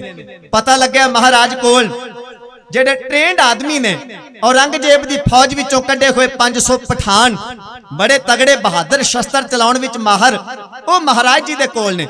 ਰਾਜੇ ਨੇ ਆਖਿਆ ਸਾਡਾ ਨੁਕਸਾਨ ਬੜਾ ਹੋਏਗਾ, ਇਹਨਾਂ ਨੂੰ ਖਰੀਦ ਲੈਣਾ ਚਾਹੀਦਾ। 500 ਪਠਾਨਾਂ ਵਿੱਚੋਂ 400 ਪਠਾਨ ਤੇ 4 ਉਹਨਾਂ ਦੇ ਕਮਾਂਡਰ ਐਨ ਮੌਕੇ ਵਿਕ ਗਏ। ਮਹਾਰਾਜ ਨੂੰ ਧੋਖਾ ਦੇ ਕੇ, ਝੂਠ ਬੋਲ ਕੇ, ਬਹਾਨੇ ਲਾ ਕੇ ਚਲੇ ਗਏ। ਕਿਸੇ ਨੇ ਆਖਿਆ ਜੀ ਮਾਂ ਬਿਮਾਰ ਹੈ, ਕਿਸੇ ਨੇ ਆਖਿਆ ਪੁੱਤਰ ਦਾ ਵਿਆਹ ਹੈ, ਕਿਸੇ ਨੇ ਕਿਹਾ ਜੀ ਘਰ ਵਿੱਚ ਜ਼ਰੂਰੀ ਕੰਮ ਹੈ। ਹਜ਼ੂਰ ਜਾਣਦੇ ਸਨ ਵੀ ਇਹਨਾਂ ਦੇ ਦਿਲ ਵਿੱਚ ਲਾਲਚ ਆ ਗਿਆ, ਬੇਈਮਾਨੀ ਆ ਗਈ ਹੈ। ਹਜ਼ੂਰ ਨੇ ਕਿਹਾ ਇਹਨਾਂ ਦੀਆਂ ਤਨਖਾਹਾਂ ਦੇ ਦਿਓ, ਹਿਸਾਬ ਕਰ ਦਿਓ ਤੇ ਚਲੇ ਜਾਣ। 400 ਪਠਾਨ ਚਲਿਆ ਗਿਆ। ਇਤਿਹਾਸ ਕਹਿੰਦਾ ਇੱਕ ਜਰਨੈਲ ਹੈ ਕਾਲੇ ਖਾਂ, ਉਹ ਨਹੀਂ ਮਹਾਰਾਜ ਨੂੰ ਧੋਖਾ ਦੇ ਕੇ ਗਿਆ। ਉਹ ਮਹਾਰਾਜ ਜੀ ਦਾ ਇਮਾਨਦਾਰ ਰਿਹਾ, ਆਪਣਾ 100 ਪਠਾਨ ਲੈ ਕੇ ਉਹ ਸਤਿਗੁਰੂ ਦੇ ਕੋਲ ਰਿਹਾ। ਮਹਾਰਾਜ ਨੇ ਕਿਹਾ ਕਾਲੇ ਖਾਂ ਅਸੀਂ ਤੁਹਾਨੂੰ ਮੈਦਾਨ ਵਿੱਚ ਨਹੀਂ ਲੜਾਵਾਂਗੇ, ਤੁਸੀਂ ਇੱਥੇ ਪੌਂਟਾ ਸਾਹਿਬ ਹੀ ਰਹੋ, ਇੱਥੇ ਆਪਣਾ ਪ੍ਰਬੰਧ ਦੇਖੋ। ਗਰੀਬ ਨਵਾਜ ਪਾਤਸ਼ਾਹ ਆਖਣ ਲੱਗੇ ਕੋਈ ਗੱਲ ਨਹੀਂ, 400 ਪਠਾਨ ਚਲਿਆ ਗਿਆ, ਸਾਡੇ ਕੋਲ 500 ਉਦਾਸੀ ਮਹਾਤਮਾ ਹੈ, ਉਹ ਬੜੀ ਵੱਡੀ ਗਿਣਤੀ ਵਿੱਚ ਨੇ। ਸੇਵਾਦਾਰ ਨੇ ਆ ਕੇ ਦੱਸਿਆ ਮਹਾਰਾਜ ਉਹਨਾਂ 500 ਵਿੱਚੋਂ ਵੀ ਹੁਣ ਕੋਈ ਦਿਸਦਾ ਨਹੀਂ ਪਿਆ। ਮਹਾਰਾਜ ਇਉਂ ਲੱਗਦਾ ਹੈ ਜੰਗ ਦਾ ਪਤਾ ਲੱਗ ਗਿਆ ਉਦਾਸੀ ਮਹੰਤਾਂ ਨੂੰ, ਤੇ ਮਹਾਰਾਜ ਉਹ ਵੀ ਹੁਣ ਡਰਦੇ ਮਾਰੇ ਨਸ ਕੇ ਚਲੇ ਗਏ ਨੇ। ਹਜ਼ੂਰ ਪਾਤਸ਼ਾਹ ਜੇ ਇਹ ਖਬਰ ਸੁਣੀ ਰਹੇ ਸਨ, ਮਹਾਰਾਜ ਨੇ ਕਿਹਾ ਸਾਰੇ ਚਲੇ ਗਏ ਨੇ। ਇੱਕ ਬਜ਼ੁਰਗ ਤੁਰਦਾ ਆ ਰਿਹਾ, ਉਹਦਾ ਢਲਕਵਾਂ ਜਿਹਾ ਸਰੀਰ, ਉਮਰ ਵਡੇਰੀ, ਤੁਰਿਆ ਆ ਰਿਹਾ। ਉਹਨੇ ਬਾਹ ਖੜੀ ਕਰਕੇ ਉੱਚੀ ਆਵਾਜ਼ ਦੇ ਕੇ ਆਖਿਆ ਦਾਤਾ ਸਾਰੇ ਚਲੇ ਗਏ ਨੇ, ਪਰ ਮਹਾਰਾਜ ਮੈਂ ਨਹੀਂ ਗਿਆ, ਮੈਂ ਅਜੇ ਤੁਹਾਡੇ ਚਰਨਾਂ ਵਿੱਚ ਹਾਜ਼ਰ ਹਾਂ। ਹਜ਼ੂਰ ਦੇ ਨੇੜੇ ਆਇਆ, ਇਹਦਾ ਨਾਮ ਹੈ ਮਹੰਤ ਕਿਰਪਾਲ ਦਾਸ। ਜਗਰਾਉਂ ਦੇ ਲਾਗੇ, ਲੁਧਿਆਣੇ ਲਾਗੇ ਜਗਰਾਉਂ, ਜਗਰਾਉਂ ਦੇ ਲਾਗੇ ਸਾਧ ਸੰਗਤ ਇੱਕ ਪਿੰਡ ਹੈ ਹੇਹਰ, ਹੇਹਰ ਪਿੰਡ ਦਾ ਰਹਿਣ ਵਾਲਾ ਹੈ ਇਹ ਮਹੰਤ ਕਿਰਪਾਲ ਦਾਸ। ਮਹਾਰਾਜ ਨੇ ਆਖਿਆ ਉਦਾਸੀ ਜੀ ਜੇ ਤੁਸੀਂ ਹੈਗੇ ਹੋ ਤੇ ਅੱਜ ਸਮਝੋ ਉਦਾਸੀਆਂ ਦੀ ਜੜ ਹੈਗੀ। ਮਹਾਰਾਜ ਨੇ ਕਿਹਾ ਜੇ ਅੱਜ ਤੁਸੀਂ ਹੈਗੇ ਹੋ ਸਮਝੋ ਉਦਾਸੀਆਂ ਦੀ ਜੜ ਬਚ ਗਈ, ਵਰਨਾ ਅੱਜ ਇਹਨਾਂ ਦੀ ਜੜ ਪੁੱਟੀ ਜਾਂਦੀ। ਮਹੰਤ ਕਿਰਪਾਲ ਦਾਸ ਮਹਾਰਾਜ ਜੀ ਦਾ ਸ਼ਰਧਾਲੂ ਬਣ ਕੇ ਰਿਹਾ। ਮਹਾਰਾਜ ਨੇ ਚਿੱਠੀ ਲਈ ਲਿਖੀ ਹੈ, ਕਾਗਜ਼ ਤੇ ਕਲਮ ਲੈ ਕੇ ਪੀਰ ਬੁੱਧੂ ਸ਼ਾਹ ਨੂੰ ਚਿੱਠੀ ਲਿਖੀ, ਪੀਰ ਜੀ ਤੁਹਾਡਾ 500 ਪਠਾਨ ਜਿਹੜਾ ਭਰਤੀ ਕਰਾਇਆ ਹੋਇਆ ਹੈ, ਉਹਨਾਂ ਵਿੱਚੋਂ 400 ਐਨ ਮੌਕੇ ਉੱਤੇ ਧੋਖਾ ਦੇ ਕੇ ਚਲੇ ਗਏ ਨੇ। ਤੁਹਾਡੀ ਜ਼ਿੰਮੇਵਾਰੀ ਸੀ, ਇਸ ਲਈ ਅਸੀਂ ਤੁਹਾਨੂੰ ਦੱਸਣਾ ਚੰਗਾ ਸਮਝਿਆ। ਇਤਰਾਜ਼ ਤੁਹਾਡੇ ਨਾਲ ਕੋਈ ਨਹੀਂ, ਪਰ ਸਾਡਾ ਫਰਜ਼ ਹੈ ਤੁਹਾਨੂੰ ਦੱਸਣਾ। ਜਦੋਂ ਇਹ ਚਿੱਠੀ ਸਡੌਰੇ ਪਹੁੰਚੀ, ਪੀਰ ਬੁੱਧੂ ਸ਼ਾਹ ਨੇ ਸੁਣੀ। ਉਹ ਕੱਲਾ ਸੰਤ ਹੀ ਨਹੀਂ, ਉਹ ਸਿਪਾਹੀ ਵੀ ਸੀ। ਉਹਦੇ ਨੇਤਰਾਂ ਵਿੱਚ ਲਹੂ ਆਇਆ, ਉਹਦੇ ਡੋਲੇ ਫੜ ਕੇ ਰੋਹ ਵਿੱਚ ਭਰਿਆ। ਉਹਨੇ ਆਪਣੇ 700 ਮਰੀਦਾਂ ਨੂੰ ਆਵਾਜ਼ ਦਿੱਤੀ, 700 ਮਰੀਦ ਉਹਦੇ ਨਾਲ ਹੋ ਤੁਰਿਆ। ਉਹਨੇ ਆਪਣਾ ਭਰਾ ਨਾਲ ਲਿਆ, ਭਤੀਜੇ ਨਾਲ ਲੈ, ਆਪਣੇ ਪੁੱਤਰ ਨਾਲ ਲੈ। ਜ਼ੁਬਾਨ ਨਿਭਾਉਣ ਵਾਸਤੇ ਪੀਰ ਬੁੱਧੂ ਸ਼ਾਹ ਚੱਲਦਾ ਚੱਲਦਾ ਆ ਗਿਆ ਹੈ ਸ਼੍ਰੀ ਪੌਂਟਾ ਸਾਹਿਬ ਜੀ ਦੀ ਧਰਤੀ ਭੰਗਾਣੀ ਦੇ ਮੈਦਾਨ ਵਿੱਚ। ਆਵਾਜ਼ ਦੇ ਕੇ ਆਖਿਆ ਦਾਤਾ ਜੇ 400 ਭੱਜ ਗਿਆ ਤੇ 700 ਆਪ ਜੀ ਦੇ ਚਰਨਾਂ ਵਿੱਚ ਹਾਜ਼ਰ ਹੈ। ਮਹਾਰਾਜ ਨੇ ਬੜਾ ਵੱਡਾ ਸਨਮਾਨ ਦਿੱਤਾ ਪੀਰ ਬੁੱਧੂ ਸ਼ਾਹ ਨੂੰ। ਸਾਧ ਸੰਗਤ ਮੈਦਾਨ ਜੰਗ ਵਿੱਚ ਸੂਰਮੇ ਆਏ, ਉਧਰੋਂ 10,000 ਫੌਜ ਲੈ ਕੇ, 400 ਪਠਾਨ ਲੈ ਕੇ ਰਾਜਾ ਭੀਮ ਚੰਦ ਤੇ ਰਾਜਾ ਫਤਿਹ ਸ਼ਾਹ ਸ਼੍ਰੀਨਗਰ ਦਾ ਮੈਦਾਨ ਵੱਲ ਨੂੰ ਨਿੱਤਰ ਆਏ ਨੇ। ਇਹਨਾਂ ਨੇ ਸਭ ਤੋਂ ਪਹਿਲਾਂ ਇੱਕ ਜਰਨੈਲ ਹੈ ਜਿਸ ਦਾ ਨਾਮ ਹੈ ਹਯਾਤ ਖਾਂ, ਉਹਨੇ ਛਾਤੀ ਤੇ ਹੱਥ ਮਾਰਿਆ। ਉਹਨੇ ਕਿਹਾ ਮੈਂ ਆਪਣਾ 100 ਪਠਾਨਾਂ ਦਾ ਜਥਾ ਲੈ ਕੇ ਮੈਦਾਨੇ ਜੰਗ ਵਿੱਚ ਜਾਵਾਂਗਾ। ਹਯਾਤ ਖਾਂ अल्लाहू अकबर दे नारे ला के मैदाने जंग वाल नूं ऐली ऐली दे नारे लाउंदा तुरिया आ रहा है ते उदासी महंत किरपाल दास कलगीधर पातशाह जी दे कोल खड़ा है। उन्हें न्यों के आख्या दाता मेरी कंध ते हथ धरो इहदे मुकाबले उत्ते मैनूं भेजिया जाए। गुरदेव ने आख्या बापू तू बुजुर्ग है, तेरी उम्र वडेरी है, वो पर जवान है, तेरी उम्र वडेरी है, तेनू शस्त्र चलाउण दा तरीका नहीं, बापू लड़ेगा किवें। जदों हजूर ने इन्नी गल आखी बुजुर्ग ने न्यों के आख्या दाता बुजुर्ग लड़ नहीं सकता पर लड़ाया जा सकता है। जे तुहाडा मेहर भरिया हथ मेरी कंध ते होवे ते दाता ये बुजुर्ग जिवें निक्की जी कीड़ी हाथियां दी सेना तबाह कर सकती है, गुरु की कृपा सदका मैं भी मुकाबला कर सकता हाँ। हजूर ने ये बहादुरी उत्ते थापड़ा दिता। महंत किरपाल दास गुरु का आसरा लैके घोड़े ते सवार होया, एक मोटा सोटा हाथ विच लिया, श्री सुखमनी साहिब जी दीयां अष्टपदियां पढ़दा महंत किरपाल दास मैदाने जंग विच प्रवेश होया। नामी जरनैल हयात खान अते गुरु दरबार वल्लों उदासी महंत किरपाल दास टाकरा कर रहे ने, लोहे ते लोहा क्यों खड़क रहा।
आख सलोतर मारिया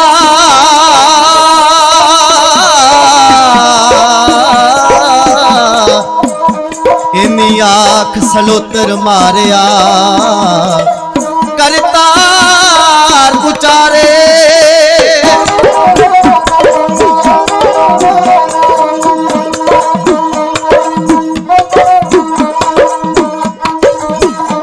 इन्नी आख सलोतर मारिया तार उचारे इन्नी आख सलोतर मारिया कर तार उचारे आख सलोतर मारिया मारिया मारिया आख सलोतर मारिया कर तार उचारे आख सलोतर मारिया कर तार उचारे वजिया वांग वदान दे वजिया वांग ओ वजिया वांग वदान दे चल पै फुहारे ओ वजिया वांग वदान दे चल पै फुहारे वजिया वांग वदान दे चल पै फुहारे ओ वजिया वांग वदान दे चल पै फुहारे जट पार पहुंचिया नूर जी पार पहुंचिया ओ पार पहुंचिया नूर जी खा फट करारे जट पार पहुंचिया नूर जी खा फट करारे पार पहुंचिया नूर जी नूर जी नूर जी पार पहुंचिया नूर जी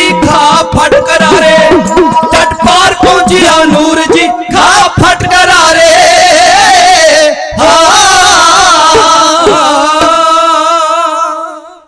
गुरु गोबिंद सिंह महाराज लिखते ने कृपाल कोपियन कुत को संभारी हठी खान हयात के शीश चारी उठी छछ इछंग कड्डा मेज जोरंग मानो माखनंग मटकी कान फोरंग। आम तौर ते साध संगत पहरावे नाल कई बार जे कोई निर्मला पहरावा पा लवे जां कोई उदासी पहरावा पा लवे ते असीं पहरावियां तो कई बार मन विच घिरना लै आउंदे आं भी नहीं इहदा ते रंग होर है। नहीं पता साध संगत कोई किन्ना क रब नूं जपदा है, कोई किन्ना क जुड़िया। इस्लाम धर्म दे विच औरंगजेब भी है बड़ा जुलमी होया, पर उसे इस्लाम धर्म विचों पीर बुद्धू शाह है वो मैदान विच आके लड़ रहा, कलगीधर पातशाह जी का साथ दे रहा। एक ओ उदासी महात्मा ने जेड़े भज गए ने, पर एक ओ उदासी महात्मा है महंत कृपाल दास जेड़ा सुखमनी साहब दी अष्टपदियां पढ़दा पढ़दा मैदाने जंग विच आके हयात खान दा मुकाबला कर रहा। हयात खान ने किन्ने वार कीते खाली गए। उदासी जी दी वारी आई, इन्हां दे हथ विच एक मोटा सोटा है। साध संगत ओदे सज्जे खब्बे घुंगरू बन्ने हुए ने, अपने हाथ विच लैके मोटा सोटा बड़े जोर दे नाल उदासी महंत कृपाल दास ने हयात खान दे सिर विच मारिया। ओदे वार खाली गए। उदासी जी ने बड़े जोर नाल ओदे सिर उत्ते वार कीता। वो मोटा सोटा ज्यों ही सिर विच जाके वजिया। कलगीधर पातशाह लिखदे ने, उठी छिछ इछंग कड्डा मेज जोरंग। महाराज कहंदे मैदाने जंग विच घुंगणुआं दी छणकार पैदा होई। उत्थे जेड़ी छणक पैदा हुई मैदाने जंग विच, उठी छिछ इछंग कड्डा मेज जोरंग। ओदे सिर दी मिज कढ के रख दिती, मानो माखनंग मटकी कान फोरंग। महाराज कहंदे जिवें कृष्ण जी मखनी दा भांडा तोड़दे ने, मटकी तोड़दे ने, जदों सोटी मार के ते जिवें वो मटकी टुटदी है, जिवें मटकी टुटण दी आवाज आउंदी है ते ओदे विचों मक्खण चार चफेरे खिलर जांदा है, इदां हयात खान दा सिर मटकी वांग टुटिया भजिया ते ओदे सिर विचों मखनी दी तरह मिज जेड़ी सी ओ चार चफेरे वगण लगी। जदों इक्को ही वार दे नाल हयात खान दा सिर भन्न दिता, नामी जरनैल उदासी जी ने मार दिता। कलगीधर पातशाह बड़े प्रसन्न होए। ओदी बहादरी उत्ते महाराज ने जयकारा लाया। मैदाने जंग विच ओदी बहादरी दा सन्मान किया गया। कलगीधर पातशाह जी दे कोल आए, हजूर ने छाती ना ला के बड़ा वड्डा मान दिता। उदासी जी तुहाडा नाम रहिंदी दुनिया तक सुनहरे अखरां विच लिखिया गया। जदों हयात खां मारिया गया, ओदा 100 पठान पिछे नूं भजिया। एक होर जरनैल है, उसदा नाम है साध संगत निजाबत खां, वो भी मैदाने जंग वाल नूं आ रहा। एक जरनैल है राजा हरिचंद हंडूरिया, वो भी मैदाने जंग वाल नूं आ रहा। कलगीधर पातशाह जी दी भूआ दा पुत्र भाई जीतमल मैदाने जंग विच नितरे। राजा हरिचंद दे मुकाबले उत्ते गए, वार इन्हां दे सांझे हो गए एक दूजे उत्ते। भाई जीतमल दे वार नाल हरिचंद हंडूरिया जख्मी होके जमीन उत्ते डिग्गिया ते हरिचंद दे वार नाल भाई जीतमल शहीद हो गए, जमीन उत्ते डिग्गे ने। एक सूरमा जख्मी हो गया ते एक शहीद हो गया। महाराज जी दी भूआ दा पुत्र है भाई जीतमल, ओदा पवित्र खून पंगाणी दे मैदान विच डुलिया। कलगीधर पातशाह रोह विच भर गए। ਸਿੰਘਾਂ विच होर बड़ी वीरता आई। जदों भी किते शहीद दा खून डुलदा है, शायर कहंदा बिरथा खून शहीदां दा नहीं जांदा, जिथे डुलदा जुग पलटा देवे। यह खून बरूद दी चिणक बन के हिरदे जज्बियां दे भांबड़ ला देवे। ये चढ़े तूफानां नूं शांत करदा, किधरे यह भूचाल लिया देवे। यह खून मनुखता लई टीका, मुर्दा कौम विच जिंदगी पा देवे। दिल्ली दी धरती ते भाई नवनीत सिंह दा खून डुलिया। ये पवित्र खून दिल्ली दी सरजमीन उत्ते लग्या है। साध संगत याद रखना, शहीद दा डुलिया होया खून, ओदे खून दा एक भी कतरा धरती दे हिक उत्ते छाले पा के रख दिया करदा। आउणा ते सब ने, आउंदे ने लोक जांदे ने, आउणा जाना संसार दी क्रिया है। पर साध संगत नाम संसार उत्ते उन्हां दा रहिंदा है जेड़े कुछ दूजियां दी खातर कर जाण, जिन्हां दा मरना मनुखता दी खातर होवे, जिन्हां दा मरना किसे भले वास्ते होवे, जेड़े जुल्म दा टाकरा करदियां बहादरी नाल अपना खून कौम तो निछावर कर देन। उन्हां दा डुलिया होया खून अजाई नहीं जाया करदा। कौम विच जिवें साध संगत कोई मरीज हो जाए, किसे दा खून ठीक ना होवे जां घट होवे, डॉक्टर कहंदे ने भी इस आदमी नूं खून देना पएगा। ते जिवें किसे बीमार आदमी नूं तंदुरुस्त करन वास्ते खून चाढ़ना पैंदा है, इदां ही जेड़े शहीद ने वो किसी भी मोर्चे नूं, किसी कौम नूं नवां खून चाढ़न वास्ते, नवीं तंदुरुस्ती देण वास्ते, नवां बल देण वास्ते वो अपना खून कुर्बान करया करदे ने, अपना आप कुर्बान करया करदे ने। शहीद दा खून कदे व्यर्थ नहीं जांदा। विद्वान कहंदा शहीद की जो मौत है वो कौम की हयात है। हयात तो हयात है मगर यह मौत भी हयात है। हयात कहंदे ने जिंदगी नूं, शहीद दी मौत कौम दी जिंदगी होया करदी। भाई जीतमल शहीद होए, उन्हां दी शहादत खुंदी वेख के उन्हां दा वड्डा भरा भाई संगो शाह महाराज जी दी भूआ दा पुत्र है, ये भी छाल मार के मैदाने जंग विच आ गए। भाई संगो शाह मैदाने जंग विच आए। उधरों पठाणा विचों मन्निया होया जरनैल निजाबत खां टाकरे ते आया।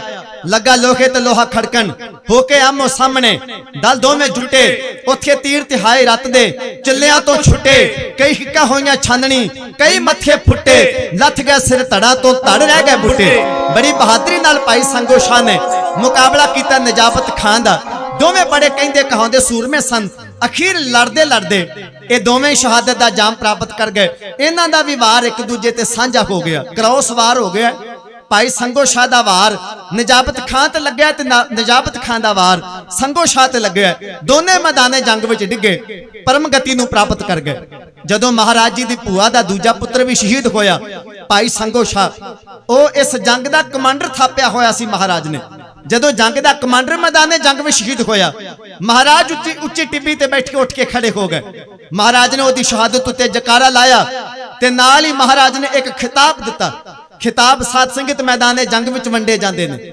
ਜਦੋਂ ਕੋਈ ਫੌਜੀ ਜਦੋਂ ਕੋਈ ਜਰਨੈਲ ਕਿਸੇ ਮੁਹਿੰਮ ਨੂੰ ਸਰ ਕਰਕੇ ਆਉਂਦਾ ਉਦੋਂ ਉਹਨੂੰ ਕਿਸੇ ਨਾ ਕਿਸੇ ਸਨਮਾਨ ਨਾਲ ਸਨਮਾਨਿਤ ਕੀਤਾ ਜਾਂਦਾ ਜਿਵੇਂ ਗੁਰੂ ਤੇਗ ਬਹਾਦਰ ਸਾਹਿਬ ਜੀ ਦਾ ਜ਼ਿਕਰ ਆਪਾਂ ਕੱਲ ਵੀ ਕੀਤਾ ਜਦੋਂ ਉਹਨਾਂ ਨੇ ਕਰਤਾਰਪੁਰ ਦੀ ਜੰਗ ਵਿੱਚ ਹਿੱਸਾ ਲਿਆ ਜੰਗ ਜਿੱਤੀ ਗਈ ਤੇ ਮਹਾਰਾਜ ਨੇ ਉਹਨਾਂ ਦੀ ਬਹਾਦਰੀ ਦਾ ਸਨਮਾਨ ਕੀਤਾ ਤੇ ਮਹਾਰਾਜ ਨੇ ਕਿਹਾ ਅੱਜ ਤੋਂ ਬਾਅਦ ਤੁਹਾਡਾ ਨਾਮ ਹੀ ਤੇਗ ਬਹਾਦਰ ਹੋਏਗਾ ਪਹਿਲਾ ਨਾਮ ਤਿਆਗਮਲ ਸੀ ਪਰ ਮਹਾਰਾਜ ਨੇ ਕਿਹਾ ਤੁਸੀਂ ਬਹਾਦਰੀ ਵਿਖਾਈ ਹੈ ਤੇਗ ਨਾਲ ਤੇਗ ਚਲਾਉਣ ਵਿੱਚ ਤੁਸੀਂ ਬੜੇ ਮਾਹਰ ਹੋ ਧਨੀ ਹੋ ਤੁਹਾਡਾ ਨਾਮ ਅੱਜ ਤੋਂ ਬਾਅਦ ਤੇਗ ਬਹਾਦਰ ਹੈ ਇਹ ਉਹਨਾਂ ਨੂੰ ਮੈਦਾਨੇ ਜੰਗ ਵਿੱਚ ਖਿਤਾਬ ਪ੍ਰਾਪਤ ਹੋਇਆ ਬਾਬਾ ਦੀਪ ਸਿੰਘ ਜੀ ਉਹਨਾਂ ਦੇ ਨਾਮ ਨਾਲ ਸ਼ਹੀਦ ਸ਼ਬਦ ਜੁੜਿਆ ਜਦੋਂ ਸਰਹੰਦ ਦੀ ਜੰਗ ਖਾਲਸੇ ਨੇ ਜਿੱਤੀ ਵਜੀਦਾ ਮਾਰਿਆ ਗਿਆ ਉਹ ਜੰਗ ਜਿੱਤਣ ਤੋਂ ਬਾਅਦ ਖਾਲਸਾ ਪੰਥ ਨੇ ਬਾਬਾ ਦੀਪ ਸਿੰਘ ਜੀ ਨੂੰ ਸ਼ਹੀਦ ਦਾ ਖਿਤਾਬ ਦਿੱਤਾ ਕਿ ਬਾਬਾ ਦੀਪ ਸਿੰਘ ਜੀ ਤੁਹਾਨੂੰ ਜਿਉਂਦਿਆਂ ਹੀ ਲੋਕ ਸ਼ਹੀਦ ਦੇ ਨਾਮ ਨਾਲ ਜਾਣਨਗੇ ਤੁਹਾਡੇ ਨਾਮ ਨਾਲ ਜਿਉਂਦਿਆਂ ਸ਼ਹੀਦ ਸ਼ਬਦ ਜੁੜਦਾ ਹੈ ਬਾਬਾ ਦੀਪ ਸਿੰਘ ਸ਼ਹੀਦ ਇਹ ਉਹਨਾਂ ਦੇ ਨਾਮ ਨਾਲ ਜਿਉਂਦਿਆਂ ਜੁੜ ਗਿਆ ਸੀ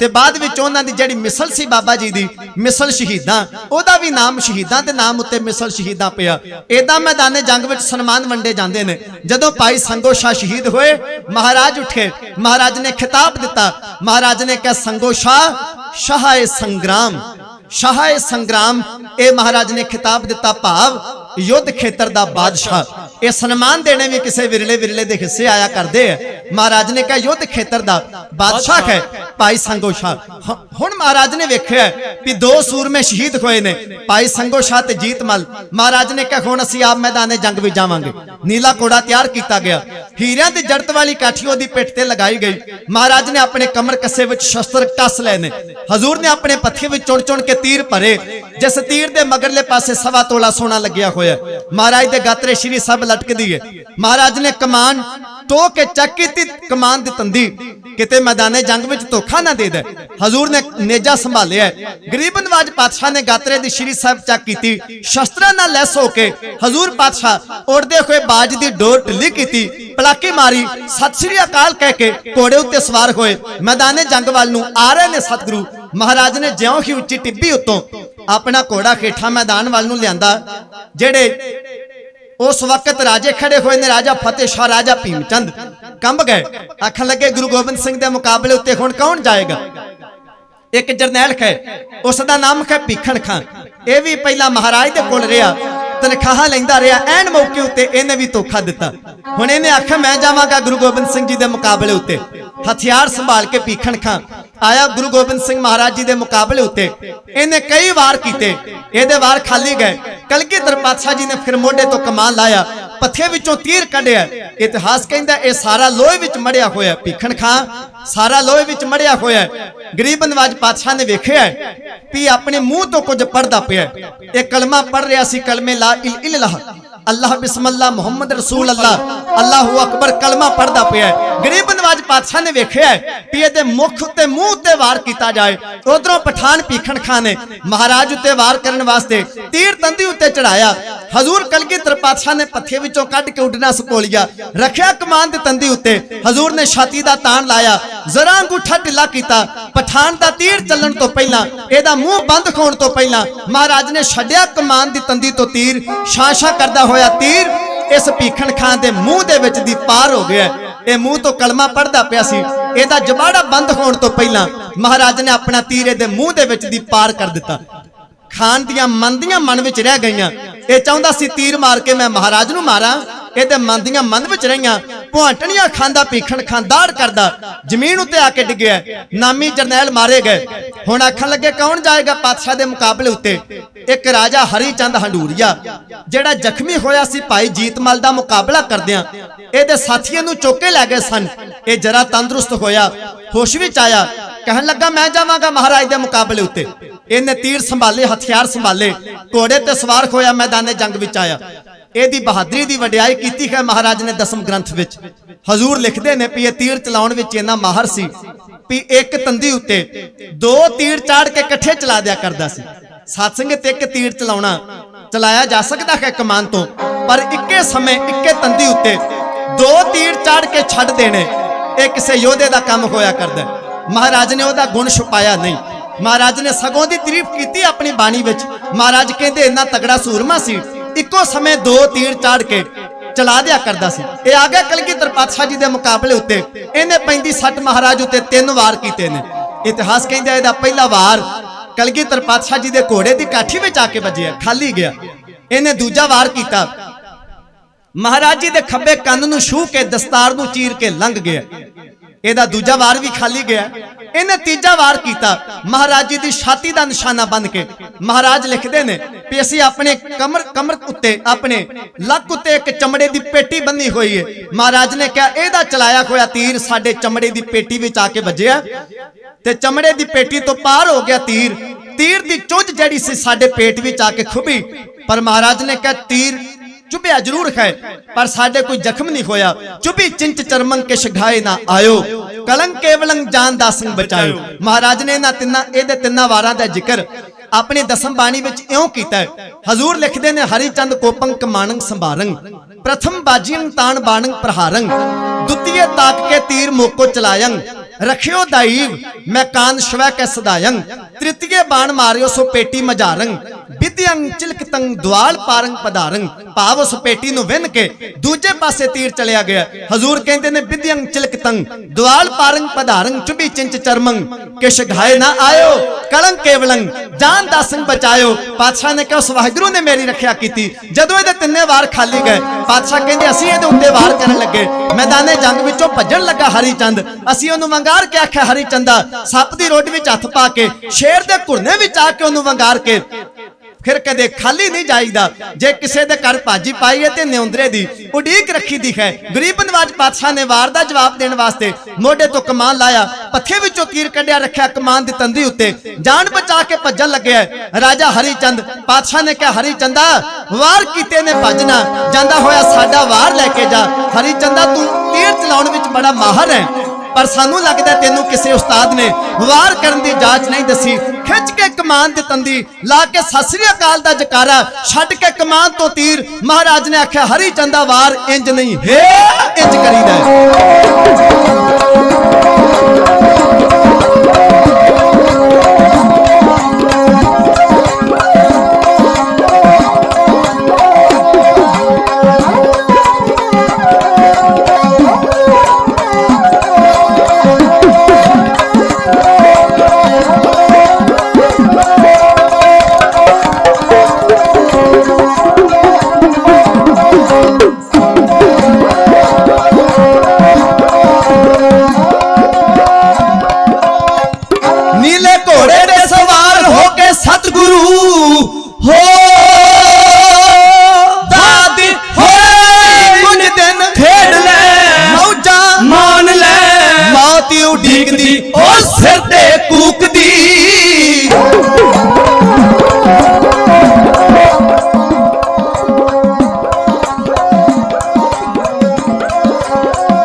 घोड़े ते सवार होके सतगुरु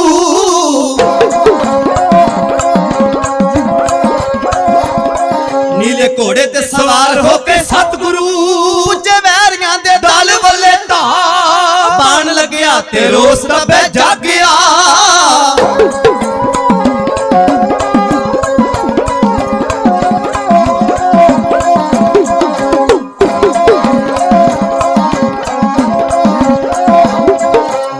गया ते रोस तबे जागया, तीर तंदी उते झट लिया चढ़ा, कैम हो जा हरिचंद ओए हंडूरिया।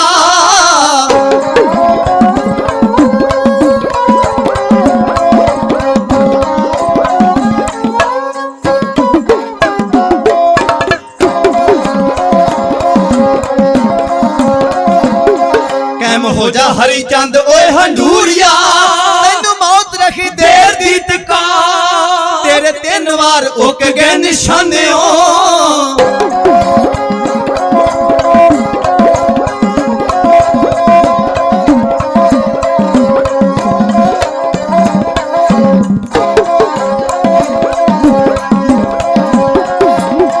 ਤੇਰੇ 3 ਵਾਰ ਉੱਕ ਗਏ ਨਿਸ਼ਾਨਿਓ ਸੂਰ ਪੀਰਤਾਂ ਨੂੰ ਲਾਜ ਲਈ ਲਗਾ ਵਾਰ ਜੰਗ ਵਿੱਚ ਕਿਸ ਤਰ੍ਹਾਂ ਚਲਾਈਦਾ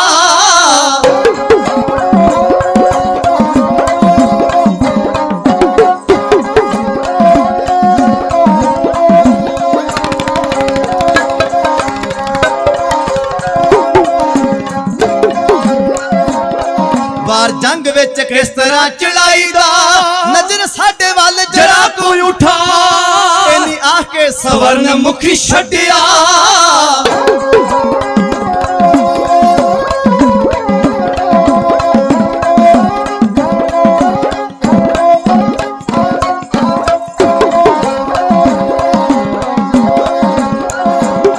ਇੰਨੀ ਆਖ ਕੇ ਸਵਰਨ ਮੁਖੀ ਛੱਡਿਆ ਲੰਗ ਸੀਨੇ ਵਿੱਚੋਂ ਪਾਰ ਨੂੰ ਗਿਆ ਗਸ਼ ਖਾ ਕੇ ਹੋ ਮੇਰੇ ਦਾਦੂਏ ਗਸ਼ ਖਾ ਕੇ ਹੰਡੂਰ ਡਿੱਗਾ ਕੋੜਿਓ ਭੀਮ ਚੰਦ ਦੇਖ ਗਿਆ ਕਬਰਾ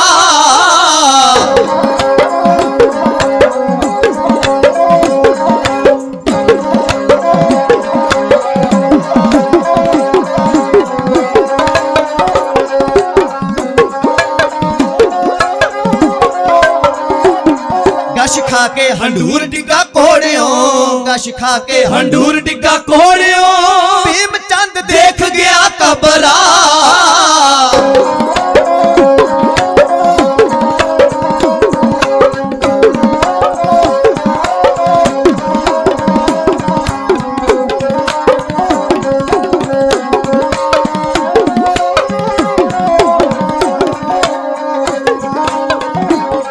ਜੰਗ ਜਿੱਤ ਗਏ ਗੋਬਿੰਦ ਰਾਏ ਨੂਰ ਜੀ ਜੰਗ ਜਿੱਤ ਗਏ ਗੋਬਿੰਦ ਰਾਏ ਨੂਰ ਜੀ ਹਾਂ ਦਿੱਤੀ ਖਾਲਸੇ ਨਗਾਰੇ ਝੋਟਲਾ ਯਾਦ ਰਹਿੰਦੀਆਂ ਸਤਿਗੁਰੂ ਤੇਰੀਆਂ ਜੰਗ ਵਿੱਚ ਰਹਿੰਦੀਆਂ ਸਤਿਗੁਰੂ ਤੇਰੀਆਂ ਹਾਂ ਜੀ ਹਾਂ ਵਰਦੀਆਂ ਜਬੇ ਪਾਣ ਲੱਗਿਓ ਤਬੇ ਰੋਸ ਜਾਗਿਓ ਕਰੰਗ ਲੈ ਕਮਾਨੰ ਹਨੰ ਬਾਣ ਤਾਨੰ ਸਬੈ ਬੀਰ ਧਾਏ ਸਰੋਗੰ ਚਲਾਏ ਤਬੈ ਤਾਕ ਬਾਨੰ ਹਣਿਓ ਇੱਕ ਜਵਾਨੰ ਗਰੀਬ ਨਵਾਜ ਪਾਤਸ਼ਾਹ ਕਹਿੰਦੇ ਅਸੀਂ ਫਿਰ ਰੋਹ ਵਿੱਚ ਆ ਕੇ ਤੀਰ ਛੱਡੇ ਤੇ ਪਾਤਸ਼ਾਹ ਕਹਿੰਦੇ ਇੱਕ ਜਵਾਨ ਸਾਡੇ ਸਾਹਮਣੇ ਆਇਆ ਸਾਡੇ ਤੀਰ ਨੇ ਉਹਦੀ ਛਾਤੀ ਨੂੰ ਚੁੰਮਿਆ ਔਰ ਉਹ ਦਾੜ ਕਰਦਾ ਜ਼ਮੀਨ ਉੱਤੇ ਡਿੱਗਿਆ ਫਿਰ ਐਨ ਸਾਡੇ ਨਿਸ਼ਾਨੇ ਉੱਤੇ ਹਰੀ ਚੰਦ ਆਇਆ ਤੇ ਪਾਤਸ਼ਾਹ ਕਹਿੰਦੇ ਫਿਰ ਅਸੀਂ ਉਹਨੂੰ ਇੱਕ ਤੀਰ ਬਖਸ਼ਿਆ ਸਾਡਾ ਤੀਰ ਉਹਦੀ ਛਾਤੀ ਤੋਂ ਪਾਰ ਹੋਇਆ ਹਰੀ ਚੰਦ ਮਾਰੇ ਸੋ ਜੋਧਾ ਲਿਤਾਰੇ ਸੋ ਕਰੋੜ ਰਾਯੰ ਵਹ ਕਾਲ ਕਾਯੰ ਗਰੀਬ ਨਵਾਜ ਪਾਤਸ਼ਾਹ ਲਿਖਦੇ ਨੇ ਰਣੰਗ ਤਿਆਗ ਭਾਗੇ ਸਭੈ ਤਰਾਸ ਭਾਗੇ ਭਈ ਜੀਤ ਮੇਰੀ ਕਿਰਪਾ ਕਾਲ ਕੇਰੀ ਗਰੀਬ ਨਵਾਜ ਪਾਤਸ਼ਾਹ ਅੱਗੇ ਫਿਰ ਲਿਖਦੇ ਨੇ ਰਣੰਗ ਜੀਤ ਆਏ ਜਯੰ ਗੀਤ ਗਾਏ ਤਨੰਗ ਤਾਰ ਬਰਖੇ ਸਭੈ ਸੂਰ ਹਰਖੇ ਇਦਾਂ ਗਰੀਬ ਨਵਾਜ ਪਾਤਸ਼ਾਹ ਨੇ ਆਪਣੀ ਦਸਮ ਬਾਣੀ ਵਿੱਚ ਯੁੱਧ ਦਾ ਸਾਰਾ ਵਰਣਨ ਕੀਤਾ ਹੈ ਗਰੀਬ ਨਵਾਜ ਪਾਤਸ਼ਾਹ ਲਿਖਦੇ ਨੇ ਕਿ ਜਦੋਂ ਹਰੀ ਚੰਦ ਮਾਰਿਆ ਗਿਆ ਰਾਜਾ ਕਰੋੜ ਚੰਦ ਮਾਰਿਆ ਗਿਆ ਗਾਜੀ ਚੰਦ ਚੰਦੇਲੀਆ ਮਾਰਿਆ ਗਿਆ ਤੇ ਫੌਜ ਦਾ ਮੂੰਹ ਜਿੱਧਰ ਨੂੰ ਹੋਇਆ ਉਹ ਮੈਦਾਨ ਛੱਡ ਕੇ ਦੌੜ ਗਏ ਜਿੱਧਰ ਨੂੰ ਕਿਸੇ ਦਾ ਮੂੰਹ ਹੋਇਆ ਦੌੜ ਗਏ ਪਾਤਸ਼ਾਹ ਕਹਿੰਦੇ ਸਾਡੀ ਫੌਜ ਦੀ ਖਾਸੀਅਤ ਇਹ ਰਹੀ ਵੀ ਸਾਡੇ ਕਿਸੇ ਸਿੱਖ ਨੇ ਭੱਜੇ ਜਾਂਦੇ ਉੱਤੇ ਵਾਰ ਨਹੀਂ ਕੀਤਾ ਇਹ ਫੌਜ ਦਾ ਨਿਯਮ ਹੁੰਦਾ ਤੇ ਗਰੀਬ ਨਵਾਜ ਪਾਤਸ਼ਾਹ ਨੇ ਕਿਹਾ ਸਾਡੇ ਕਿਸੇ ਸਿੱਖ ਨੇ ਭੱਜੇ ਜਾਂਦੇ ਕਿਸੇ ਪਠਾਨ ਤੇ ਵਾਰ ਨਹੀਂ ਕੀਤਾ ਇਹ ਨਹੀਂ ਵੀ ਜੇ ਕੋਈ ਜਾਨ ਬਚਾਉਂਦਾ ਭੱਜ ਰਿਹਾ ਤੇ ਉਹਨੂੰ ਜਾਣ ਕੇ ਮਾਰਿਆ ਜਾਏ ਜੇ ਕੋਈ ਜਾਨ ਬਚਾਉਂਦਾ ਦੌੜ ਰਿਹਾ ਉਹਦੇ ਵਾਸਤੇ ਇਹੀ ਬੜੀ ਵੱਡੀ ਕਾਇਰਤਾ ਹੈ ਉਹਨੂੰ ਮਾਰ ਦੇਣਾ ਕੋਈ ਬਹਾਦਰੀ ਨਹੀਂ ਮਹਾਰਾਜ ਨੇ ਕਿਹਾ ਜਿਹੜੇ ਭੱਜੇ ਜਾਂਦੇ ਸਨ ਉਹ ਪਹਾੜੀਆਂ ਨੂੰ ਚੜ੍ਹਦੇ ਜਾਂਦੇ ਸਨ ਚਾਰ ਚੁਫੇਰੇ ਪਹਾੜੀਆਂ ਸਨ ਤੇ ਵਿਚਾਲੇ ਮੈਦਾਨ ਸੀ ਮਹਾਰਾਜ ਮੈਦਾਨ ਵਿੱਚ ਲੜਾਈ ਲੜ ਰਹੇ ਸਨ ਤੇ ਗਰੀਬ ਨਵਾਜ ਪਾਤਸ਼ਾਹ ਕਹਿੰਦੇ ਫੌਜ ਫਿਰ ਪਹਾੜੀਆਂ ਨੂੰ ਚੜ੍ਹਦੀ ਗਈ ਮੈਦਾਨ ਛੱਡ ਕੇ ਰਾਜਾ ਫਤਿਹ ਸ਼ਾਹ ਰਾਜਾ ਭੀਮ ਚੰਦ ਦੌੜ ਗਏ ਸਾਡੀ ਜਿੱਤ ਹੋਈ ਭਈ ਜੀਤ ਮੇਰੀ ਕਿਰਪਾ ਕਾਲ ਕੇਰੀ ਗੁਰੂ ਦੀ ਕਿਰਪਾ ਨਾਲ ਜਿੱਤ ਹੋਈ ਤੇ ਅਸੀਂ ਜਿੱਤ ਦੇ ਨਗਾਰੇ ਵਜਾਉਂਦੇ ਹੋਏ ਸ਼੍ਰੀ ਪੌਂਟਾ ਸਾਹਿਬ ਜੀ ਦੀ ਧਰਤੀ ਤੇ ਆਏ ਧਨੰ ਧਾਰ ਬਰਖੇ ਸਭੈ ਸੂਰ ਹਰਖੇ ਮਹਾਰਾਜ ਕਹਿੰਦੇ ਜਿਵੇਂ ਮੋਹਲੇ ਧਾਰ ਮੀਂਹ ਵਰਦਾ ਇਦਾਂ ਫਿਰ ਅਸੀਂ ਆਪਣੇ ਸਿੱਖਾਂ ਨੂੰ ਮੋਹਰਾਂ ਦੀ ਸ਼ੈਬਰ ਲਾਈ। ਇਹਨਾਂ ਉਹਨਾਂ ਦੀ ਬਹਾਦਰੀ ਦਾ ਮਾਨ ਸਨਮਾਨ ਕੀਤਾ। ਜਿਹੜੇ ਬਹਾਦਰੀ ਨਾਲ ਲੜੇ, ਜ਼ਖਮੀ ਹੋਏ, ਝੋਲੀਆਂ ਭਰ ਭਰ ਕੇ ਉਹਨਾਂ ਨੂੰ ਮਹਾਰਾਜ ਕਹਿੰਦੇ ਸੀ ਫਿਰ ਮੋਹਰਾਂ ਪ੍ਰਦਾਨ ਕੀਤੀਆਂ ਗਰੀਬ ਨਵਾਜ ਪਾਤਸ਼ਾਹ ਜੀ ਨੇ। ਤੇ ਜਿਹੜੇ ਸ਼ਹੀਦ ਹੋ ਗਏ ਸਨ ਉਹਨਾਂ ਦਾ ਅੰਤਮ ਸੰਸਕਾਰ ਕੀਤਾ ਗਿਆ, ਜ਼ਖਮੀਆਂ ਦਾ ਇਲਾਜ ਕੀਤਾ ਗਿਆ। ਉਦੋਂ ਹੀ ਮਹਾਰਾਜ ਜੀ ਦੇ ਘਰੇ ਇੱਕ ਸਾਹਿਬਜ਼ਾਦਾ ਪ੍ਰਗਟ ਹੋਇਆ। ਸਿੱਖ ਨੇ ਆ ਕੇ ਖਬਰ ਦਿੱਤੀ ਮਹਾਰਾਜ ਆਪ ਜੀ ਦੇ ਗ੍ਰਹਿ ਵਿਖੇ ਸਾਹਿਬਜ਼ਾਦਾ ਪ੍ਰਗਟ ਹੋਇਆ। ਗਰੀਬ ਨਵਾਜ ਨੇ ਇਹ ਕਿਹਾ ਭਈ ਜੀਤ ਮੇਰੀ ਕਿਰਪਾ ਕਾਲ ਕੇਰੀ, ਗੁਰੂ ਦੀ ਕਿਰਪਾ ਨਾਲ ਸਾਡੀ ਜਿੱਤ ਹੋਈ ਤੇ ਅੱਜ ਸਾਹਿਬਜ਼ਾਦਾ ਪ੍ਰਗਟ ਹੋਇਆ। ਉਹਦਾ ਨਾਮ ਅਜੀਤ ਸਿੰਘ ਰੱਖਿਆ ਜਾਏ, ਉਹਦਾ ਨਾਮ ਅਜੀਤ ਸਿੰਘ ਰੱਖਿਆ ਜਾਏ।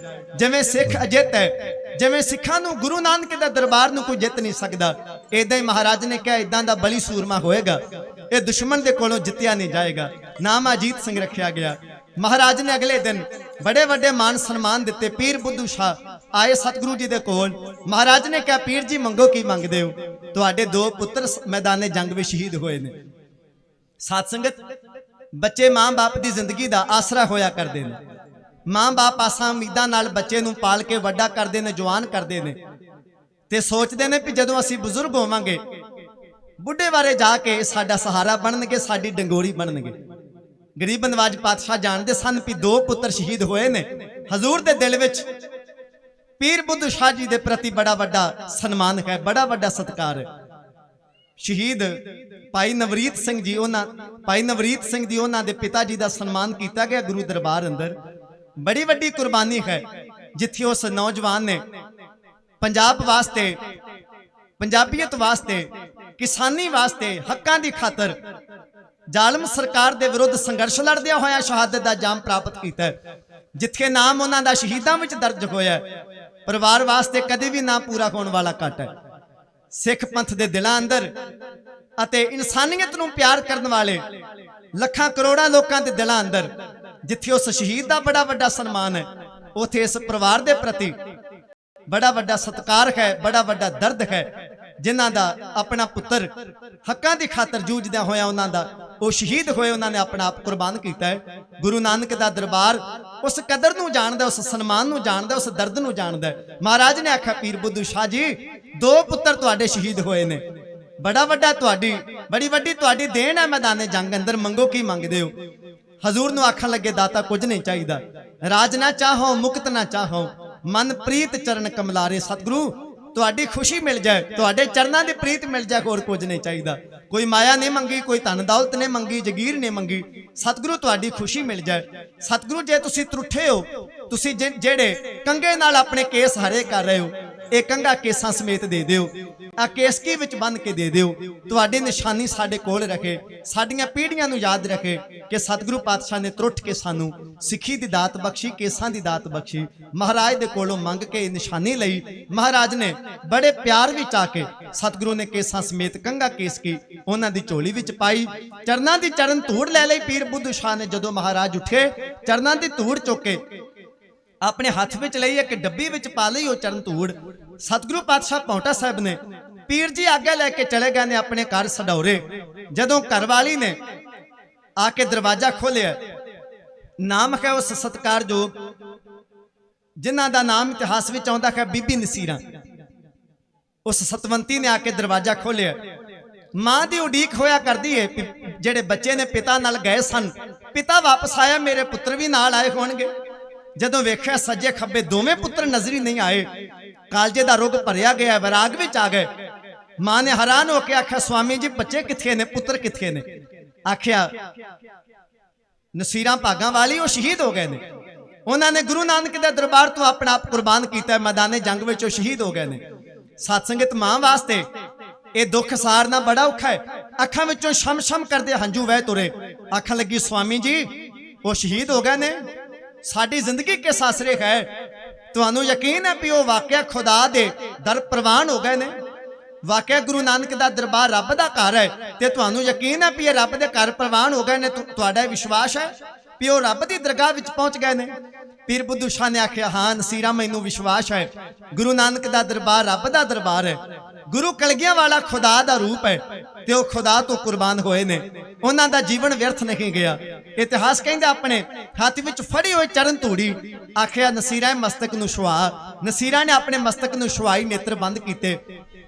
ਮੂੰਹ ਤਲੀਏ ਦਰਵਾਜੇ ਬਾਜੀ ਵਾਲੇ ਅਨਹਦ ਬਾਜੇ ਬਾਣੀ ਦਾ ਪਵਿੱਤਰ ਵਾਕ ਹੈ ਨੇਤਰ ਬੰਦ ਕੀਤੇ ਰੋਮ ਰੋਮ ਚਰਨਾਟ ਛਿੜੀ ਕਪਾਟ ਖੁੱਲ ਗਏ ਇਉਂ ਲੱਗਿਆ ਜਿਵੇਂ ਉਹਦੇ ਦੋਵੇਂ ਪੁੱਤਰ ਧੰਨ ਸਤਿਗੁਰੂ ਗੁਰੂ ਤੇਗ ਬਹਾਦਰ ਮਹਾਰਾਜ ਜੀ ਦੀ ਗੋਦ ਵਿੱਚ ਬੈਠੇ ਹੋਣ ਦਰਸ਼ਨ ਕੀਤੇ ਆਪਣੇ ਪੁੱਤਰਾਂ ਦੇ ਨਿਹਾਲ ਹੋ ਗਈ ਇਉਂ ਜਾਪਿਆ ਜਿਵੇਂ ਦੋਵੇਂ ਪੁੱਤਰ ਨੌਵੇਂ ਪਾਤਸ਼ਾਹ ਜੀ ਦੀ ਗੋਦ ਵਿੱਚ ਬੈਠੇ ਨੇ ਸ਼ਹੀਦ ਹੋ ਕੇ ਨਸੀਰਾਂ ਦੇ ਨੇਤਰਾਂ ਵਿੱਚ ਜਲ ਆਇਆ ਉਸ ਦਿਨ ਤੋਂ ਗੁਰੂ ਘਰ ਦੀ ਪ੍ਰੀਤਵਾਨ ਬਣ ਗਈ ਆਖਣ ਲੱਗੀ ਵਾਕਿਆ ਗੁਰੂ ਨਾਨਕ ਦਾ ਦਰਬਾਰ ਖੁਦਾ ਦਾ ਘਰ ਹੈ ਮੇਰੇ ਪੁੱਤਰ ਖੁਦਾ ਤੋਂ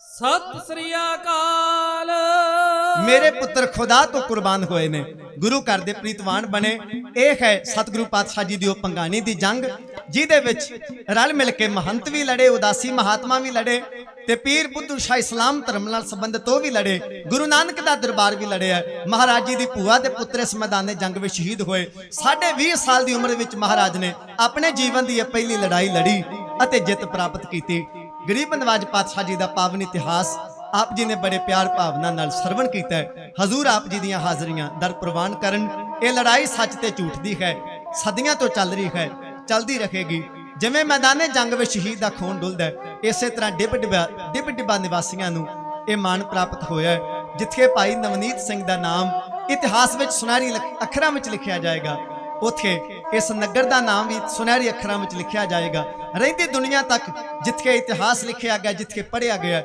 ਨਾਲ ਯਾਦ ਕੀਤਾ ਜਾਏਗਾ ਇਸ ਨਗਰ ਨੂੰ ਵੀ ਇੱਥੋਂ ਦਾ ਜੰਪਲ ਉਹ ਪਰਿਵਾਰ ਜਿਨ੍ਹਾਂ ਦਾ ਪਰਿਵਾਰ ਦਾ ਇੱਕ ਜੀ ਦਿੱਲੀ ਦੀ ਧਰਤੀ ਤੇ ਜਿਸ ਦਿੱਲੀ ਦੀ ਧਰਤੀ ਤੇ ਕਦੇ ਨੌਵੇਂ ਗੁਰਦੇਵ ਨੇ ਆਪਣਾ ਪਾਵਨ ਪਵਿੱਤਰ ਖੂਨ ਡੋਲ ਕੇ ਧਰਮ ਨੂੰ ਬਚਾਇਆ ਜਿਸ ਦਿੱਲੀ ਦੀ ਧਰਤੀ ਤੇ ਭਾਈ ਮਤੀ ਦਾਸ ਭਾਈ ਸਤੀ ਦਾਸ ਭਾਈ ਦਿਆਲ ਦਾਸ ਨੇ ਹੱਕਾਂ ਦੀ ਖਾਤਰ ਮਜ਼ਲੂਮ ਦੇ ਪੱਖ ਵਿੱਚ ਖੜਦਿਆਂ ਆਪਣਾ ਪਵਿੱਤਰ ਖੂਨ ਡੋਲਿਆ ਉੱਥੇ ਇਹਨਾਂ ਸ਼ਹੀਦਾਂ ਦਾ ਖੂਨ ਡੋਲਿਆ ਗੁਰੂ ਕਿਰਪਾ ਕਰਨ ਪਰਿਵਾਰ ਨੂੰ ਚੜ੍ਹਦੀ ਕਲਾ ਦੀ ਦਾਤ ਬਖਸ਼ਣ ਉਹਨਾਂ ਨੂੰ ਪਿਆਰ ਮਹਾਰਾਜ ਬਖਸ਼ਿਸ਼ ਕਰਨ ਭਾਣਾ ਮੰਨਣ ਦਾ ਵੀ ਨਾਲ ਮਹਾਰਾਜ ਬਲ ਬਖਸ਼ਿਸ਼ ਕਰਨ ਇਤਿਹਾਸ ਜਿਹੜੇ ਸ਼ਹੀਦ ਨੇ ਕੌਮ ਦਾ ਸਰਮਾਇਆ ਹੋਇਆ ਕਰਦੇ ਨੇ ਬੜੇ ਪਿਆਰ ਨਾਲ ਆਪ ਜੀ ਨੇ ਸਤਿਗੁਰਾਂ ਦਾ ਪਵਿੱਤਰ ਇਤਿਹਾਸ ਸੁਣਿਆ ਸਾਰੀ ਸੰਗਤ ਦਾ ਧੰਨਵਾਦ ਇਤਨੀ ਹਾਜ਼ਰੀ ਆਪ ਜੀ ਨੇ ਪ੍ਰਵਾਨ ਕਰਨੀ ਹੋਈਆਂ ਬੇਅੰਤ ਭੁੱਲਾਂ ਚੁੱਕਾਂ ਦੀ ਖਿਮਾ ਲੰਮਾ ਸਮਾਂ ਆਪ ਜੀ ਨੇ ਇਕਾਗਰਤਾ ਨਾਲ ਹਾਜ਼ਰੀ ਭਰੀ ਸਤਿਗੁਰੂ ਸ੍ਰੀ ਗੁਰੂ ਗ੍ਰੰਥ ਸਾਹਿਬ ਮਹਾਰਾਜ ਜੀ ਦਾ ਕੋਟਾਨ ਕੋਟ ਸ਼ੁਕਰ ਹਾਂ ਆਪੋ ਬੋਲ ਨਾ ਜਾਣਦਾ ਮੈਂ ਕਹਿਆ ਸਭ ਹੁਕਮ ਆਓ ਜਿਓ ਸਤਿਗੁਰੂ ਜੀ ਦਾ ਸ਼ੁਕਰ ਹੈ ਜਿਨ੍ਹਾਂ ਨੇ ਰਹਿਮਤ ਕਰਕੇ ਇਹ ਭਾਗਾਂ ਭਰਿਆ ਸਮਾਂ ਬਖਸ਼ਿਸ਼ ਕੀਤਾ ਮਹਾਪੁਰਸ਼ਾਂ ਦੀ ਮਿੱਠੀ ਯਾਦ ਵਿੱਚ ਜਿਨ੍ਹਾਂ ਨੇ ਸਾਰਾ ਜੀਵਨ ਆਪ ਗੁਰਬਾਣੀ ਪੜ੍ਹੀ ਤੇ ਗੁਰਬਾਣੀ ਪੜ੍ਹਾਈ ਗੁਰੂ ਗ੍ਰੰਥ ਸਾਹਿਬ ਮਹਾਰਾਜ ਜੀ ਦੀਆਂ 27 ਕਥਾ ਉਹਨਾਂ ਨੇ ਆਪਣੇ ਜੀਵਨ ਵਿੱਚ ਕੀਤੀਆਂ ਲਗਭਗ 1300 ਵਿਦਿਆਰਥੀ ਮਹਾਪੁਰਸ਼ਾਂ ਨੇ ਆਪਣੇ ਜੀਵਨ ਵਿੱਚ ਤਿਆਰ ਕੀਤਾ ਜਿਨ੍ਹਾਂ ਨੂੰ ਗੁਰਬਾਣੀ ਦੀ ਸੰਥਿਆ ਉਹਨਾਂ ਨੂੰ ਕਥਾਵਾਚਕ ਵਿਦਵਾਨ ਬਣਾਇਆ ਤਾਂ ਜੋ ਕੌਮ ਦਾ ਪ੍ਰਚਾਰ ਕਰ ਸਕਣ ਸਾਰਾ ਜੀਵਨ ਜਿਨ੍ਹਾਂ ਨੇ ਰੋਮ ਰੋਮ ਤੋਂ ਗੁਰੂ ਜਪਿਆ ਤੇ ਗੁਰਬਾਣੀ ਦਾ ਅਥਾਹ ਗਿਆਨ ਭੰਡਾਰਾ ਕੌਮ ਦੀ ਝੋਲੀ ਵਿੱਚ ਪਾਇਆ ਹਜ਼ਾਰਾਂ ਪ੍ਰਾਣੀਆਂ ਦਾ ਨਹੀਂ ਲੱਖਾਂ ਕੇ ਪ੍ਰਾਣੀਆਂ ਦਾ ਪਾਰ ਉਤਾਰਾ ਤੁਰਕੀ ਬਾਣੀ ਦੀ ਕਥਾ ਰਾਹੀਂ ਕੀਤਾ ਐਸੇ ਮਹਾਪੁਰਸ਼ਾਂ ਦੀ ਯਾਦ ਵਿੱਚ ਆਪ ਸੰਗਤ ਜੁੜੇ ਹੋ ਮਹਾਪੁਰਸ਼ਾਂ ਦੇ ਜੀਵਨ ਨੂੰ ਉਹਨਾਂ ਦੇ ਕਰਨੀ ਨਾਮੇ ਨੂੰ ਨਮਸਕਾਰ ਹੈ ਅਤੇ ਉੱਥੇ ਹੀ ਵੱਡਿਆਂ ਭਾਗਾਂ ਵਾਲਾ ਹੈ ਇਹ ਸਾਰਾ ਹੀ ਖਾਲਸਾ ਪਰਿਵਾਰ ਸਾਧ ਸੰਗਤ ਤੋਂ ਕੁੱਲ ਵੱਡਿਆਂ ਭਾਗਾਂ ਵਾਲੀ ਹੋ ਜਾਇਆ ਕਰਦੀ ਹੈ ਜਿਸ ਕੁੱਲ ਵਿੱਚ ਕੋਈ ਰੱਬ ਦਾ ਪਿਆਰਾ ਕੋਈ ਸੰਤ ਮਹਾਪੁਰਸ਼ ਜਨਮ ਲੈਂਦਾ ਹੈ ਗੁਰੂ ਕਿਰਪਾ ਕਰਨ ਇਸ ਖਾਲਸਾ ਪਰਿਵਾਰ ਨੂੰ ਵੀ ਨਮਸਕਾਰ ਹੈ ਜਿਸ ਕੁੱਲ ਵਿੱਚ ਇੰਨੇ ਵੱਡੇ ਜਪੀ ਤਪੀ ਮਹਾਪੁਰਸ਼ ਦਮਦਮੀ ਟਕਸਾਲ ਦੇ 12ਵੇਂ ਮੁਖੀ ਕਲਗੀਧਰ ਪਾਤਸ਼ਾਹ ਜੀ ਦੀ ਬਖਸ਼ਿਸ਼ ਦੇ ਪਾਤਰ ਅਤੇ ਕੌਮ ਦੇ ਪੰਥ ਰਤਨ ਵਿਦਿਆ ਮਾਰਤੰਡ ਜਿਨ੍ਹਾਂ ਨੂੰ ਕਿਹਾ ਜਾਂਦਾ ਹੈ ਐਸੇ ਮਹਾਰਥੀ ਜਿਸ ਪਰਿਵਾਰ ਵਿੱਚ ਹੋਏ ਨਮਸਕਾਰ ਹੈ ਹਜ਼ੂਰ ਇਸੇ ਤਰ੍ਹਾਂ ਇਸ ਪਰਿਵਾਰ ਨੂੰ ਸਮੂਹ ਖਾਲਸਾ ਪਰਿਵਾਰ ਨੂੰ ਭਾਈ ਤ੍ਰਿਲੋਚਨ ਸਿੰਘ ਜੀ ਹੋਣੀ ਭਾਈ ਅਮੋਲਕ ਸਿੰਘ ਜੀ ਅਤੇ ਅਤੀ ਸਤਿਕਾਰਯੋਗ ਗਿਆਨੀ ਅਵਤਾਰ ਸਿੰਘ ਜੀ ਬੱਧਨੀ ਵਾਲੇ ਜਿਨ੍ਹਾਂ ਨੂੰ ਬੜੇ ਪਿਆਰ ਨਾਲ ਆਪਾਂ ਸੰਗਤਾਂ ਪਿਆਰ ਨਾਲ ਬਾਈ ਜੀ ਹੋਰੀ ਕਹਿੰਦੀਆਂ ਨੇ ਬੜੇ ਚੜ੍ਹਦੀ ਕਲਾ ਨਾਲ ਦੇਸ਼ਾਂ ਵਿਦੇਸ਼ਾਂ ਵਿੱਚ ਵਿਚਰ ਕੇ ਤੁਰਕੀ ਬਾਣੀ ਦੀ ਕਥਾ ਵਿਦਿਆ ਦਾ ਭੰਡਾਰ ਵਿਦਿਆਰਥੀਆਂ ਨੂੰ ਵੰਡਦੇ ਨੇ ਸੰਗਤ ਵਿੱਚ ਕਥਾ ਵਿਚਾਰਾਂ ਰਾਹੀਂ ਹਾਜ਼ਰੀ ਭਰਦੇ ਨੇ ਗੁਰੂ ਕਿਰਪਾ ਕਰਨ ਇਸੇ ਤਰ੍ਹਾਂ ਸਾਰਾ ਹੀ ਪਰਿਵਾਰ ਭਾਈ ਨਵਨੀਤ ਸਿੰਘ ਜੀ ਹੋਣੇ ਸਾਰਾ ਹੀ ਪਰਿਵਾਰ ਸਤਿਗੁਰਾਂ ਦੇ ਚਰਨਾਂ ਵਿੱਚ ਜੁੜਿਆ ਰਹੇ ਇਸੇ ਤਰ੍ਹਾਂ ਗੁਰਮਤਿ ਸਮਾਗਮ ਹੁੰਦੇ ਰਹਿਣ ਅਤੇ ਸਾਡੇ ਦਿਲ ਦੀਆਂ ਗਹਿਰਾਈਆਂ ਤੋਂ ਧੰਨਵਾਦ ਹੈ ਵੀਰ ਗੁਰਸੇਵਕ ਸਿੰਘ ਜੀ ਹੋਣੇ ਜਿਨ੍ਹਾਂ ਨੇ ਦਸਰਿਆਂ ਦਾ ਪੜਾਅ ਆਪਣੇ ਗ੍ਰਹਿ ਵਿਖੇ ਗੁਰੂ ਕੇ ਰਾਗੀ ਸਿੰਘਾਂ ਦਾ ਵੀ ਪੜਾਅ ਆਪਣੇ ਗ੍ਰਹਿ ਵਿਖੇ ਕਰਵਾਇਆ ਬੜੇ ਪਿਆਰ ਨਾਲ ਜਥਿਆਂ ਦੀ ਟਹਿਲ ਸੇਵਾ ਕੀਤੀ ਗਰੀਬ ਨਵਾਜ ਉਹਨਾਂ ਦੀ ਭਾਵਨਾ ਉਹਨਾਂ ਦੀ ਸੇਵਾ ਵੀ ਥਾਏ ਪਾਉਣ ਇਸੇ ਤਰ੍ਹਾਂ ਆਪ ਜੀ ਸਾਰੀਆਂ ਇਲਾਕਾ ਨਿਵਾਸੀ ਸੰਗਤਾਂ ਨਗਰ ਨਿਵਾਸੀ ਸੰਗਤਾਂ ਰਲ ਮਿਲ ਕੇ ਮਹਾਪੁਰਸ਼ਾਂ ਦੀ ਯਾਦ ਵਿੱਚ ਗੁਰਮਤਿ ਸਮਾਗਮ ਕਰਦੇ ਰਹੋ ਮਹਾਪੁਰਸ਼ਾਂ ਦੇ ਪਰਿਵਾਰ ਵੱਲੋਂ ਆਪ ਜੀ ਆਈਆਂ ਹੋਈਆਂ ਸਾਰੀਆਂ ਸੰਗਤਾਂ ਨੂੰ ਜੀ ਆਇਆਂ ਅੰਮ੍ਰਿਤ ਗੁਰਬਾਣੀ ਲਾਈਵ ਟੈਲੀਕਾਸਟ ਵਾਲੇ ਵੀਰਾਂ ਦਾ ਧੰਨਵਾਦ, ਸਾਊਂਡ ਵਾਲੇ ਵੀਰਾਂ ਦਾ ਬਹੁਤ ਬਹੁਤ ਧੰਨਵਾਦ, ਗੁਰੂ ਕੇ ਗ੍ਰੰਥੀ ਸਿੰਘ ਸਾਹਿਬਾਨ ਉਹਨਾਂ ਦਾ ਧੰਨਵਾਦ, ਦੂਰੋਂ ਦੂਰੋਂ ਜਿੰਨੀਆਂ ਸੰਗਤਾਂ ਆਈਆਂ ਸਾਰਿਆਂ ਨੂੰ ਜੀ ਆਇਆਂ, ਸਾਰੀਆਂ ਸੰਗਤਾਂ ਦਾ ਧੰਨਵਾਦ। ਕਿਸਾਨੀ ਅੰਦੋਲਨ ਚੱਲ ਰਿਹਾ, ਉਹਦੀ ਸਫਲਤਾ ਦੀ ਅਰਦਾਸ ਆਪਾਂ ਸਤਿਗੁਰਾਂ ਦੇ ਚਰਨਾਂ ਵਿੱਚ ਕਰਨੀ ਹੈ ਅਤੇ ਨਾਲ ਹੀ ਸੰਗਤ ਦੇ ਚਰਨਾਂ ਵਿੱਚ ਬੇਨਤੀ ਹੈ, ਜਿਨ੍ਹਾਂ ਨੇ ਹਾਜ਼ਰੀਆਂ ਭਰੀਆਂ ਨੇ ਉਹਨਾਂ ਦਾ ਧੰਨਵਾਦ। ਸੰਗਤ ਦੇ ਚਰਨਾਂ ਵਿੱਚ ਬੇਨਤੀ ਹੈ ਵੱਡੀ ਗਿਣਤੀ ਵਿੱਚ ਆਪਾਂ ਹਾਜ਼ਰੀ ਭਰਦੇ ਰਹੀਏ, ਮੋਰਚੇ ਵਿੱਚ ਇਕੱਠ ਵੱਡਾ ਬਣਿਆ ਰਹੇ, ਸਰਕਾਰ ਉੱਤੇ ਦਬਾਅ ਬਣਿਆ ਰਹੇ ਅਤੇ ਮੋਰਚਾ ਸਫਲ ਹੋਵੇ। ਗੁਰੂ ਕਿਰਪਾ ਕਰਨ, ਸਾਰੀ ਸੰਗਤ ਦੀ ਚੜ੍ਹਦੀ ਕਲਾ ਦੀ ਅਰਦਾਸ ਸਤਿਗੁਰਾਂ ਦੇ ਚਰਨਾਂ ਵਿੱਚ ਹੈ। ਆਓ ਰਲ ਮਿਲ ਕੇ ਆਨੰਦ ਸਾਹਿਬ ਜੀ ਦੀਆਂ 6 ਪੌੜੀਆਂ ਦਾ ਜਾਪ ਕਰੀਏ ਜੀ। ਰਾਮ ਕਲੀ ਮਹੱਲਾ ਤੀਜਾ, ਆਨੰਦ ਕੋ ਓੰਕਾਰ ਸਤਿਗੁਰ ਪ੍ਰਸਾਦ। ਆਨੰਦ ਭਇਆ ਮੇਰੀ ਮਾਏ, ਸਤਿਗੁਰੂ ਮੈਂ ਪਾਇਆ, ਸਤਿਗੁਰ ਤਾ ਪਾਇਆ ਸਹਿਜ ਸੇਤੀ, ਮਨ ਵਜੀਆਂ ਵਾਧਾਈਆਂ, ਰਾਗ ਰਤਨ ਪਰਵਾਰ ਪਰੀਆਂ, ਸ਼ਬਦ ਗਾਵਣ ਆਈਆਂ, ਸਬਦੋ ਤਗਵੋ ਹਰੀ ਕੇਰਾ, ਮਨ ਜਿਨੀ ਵਸਾਇਆ, ਕਹੈ ਨਾਨਕ ਆਨੰਦ ਹੋਆ, ਸਤਿਗੁਰੂ ਮੈਂ ਪਾਇਆ।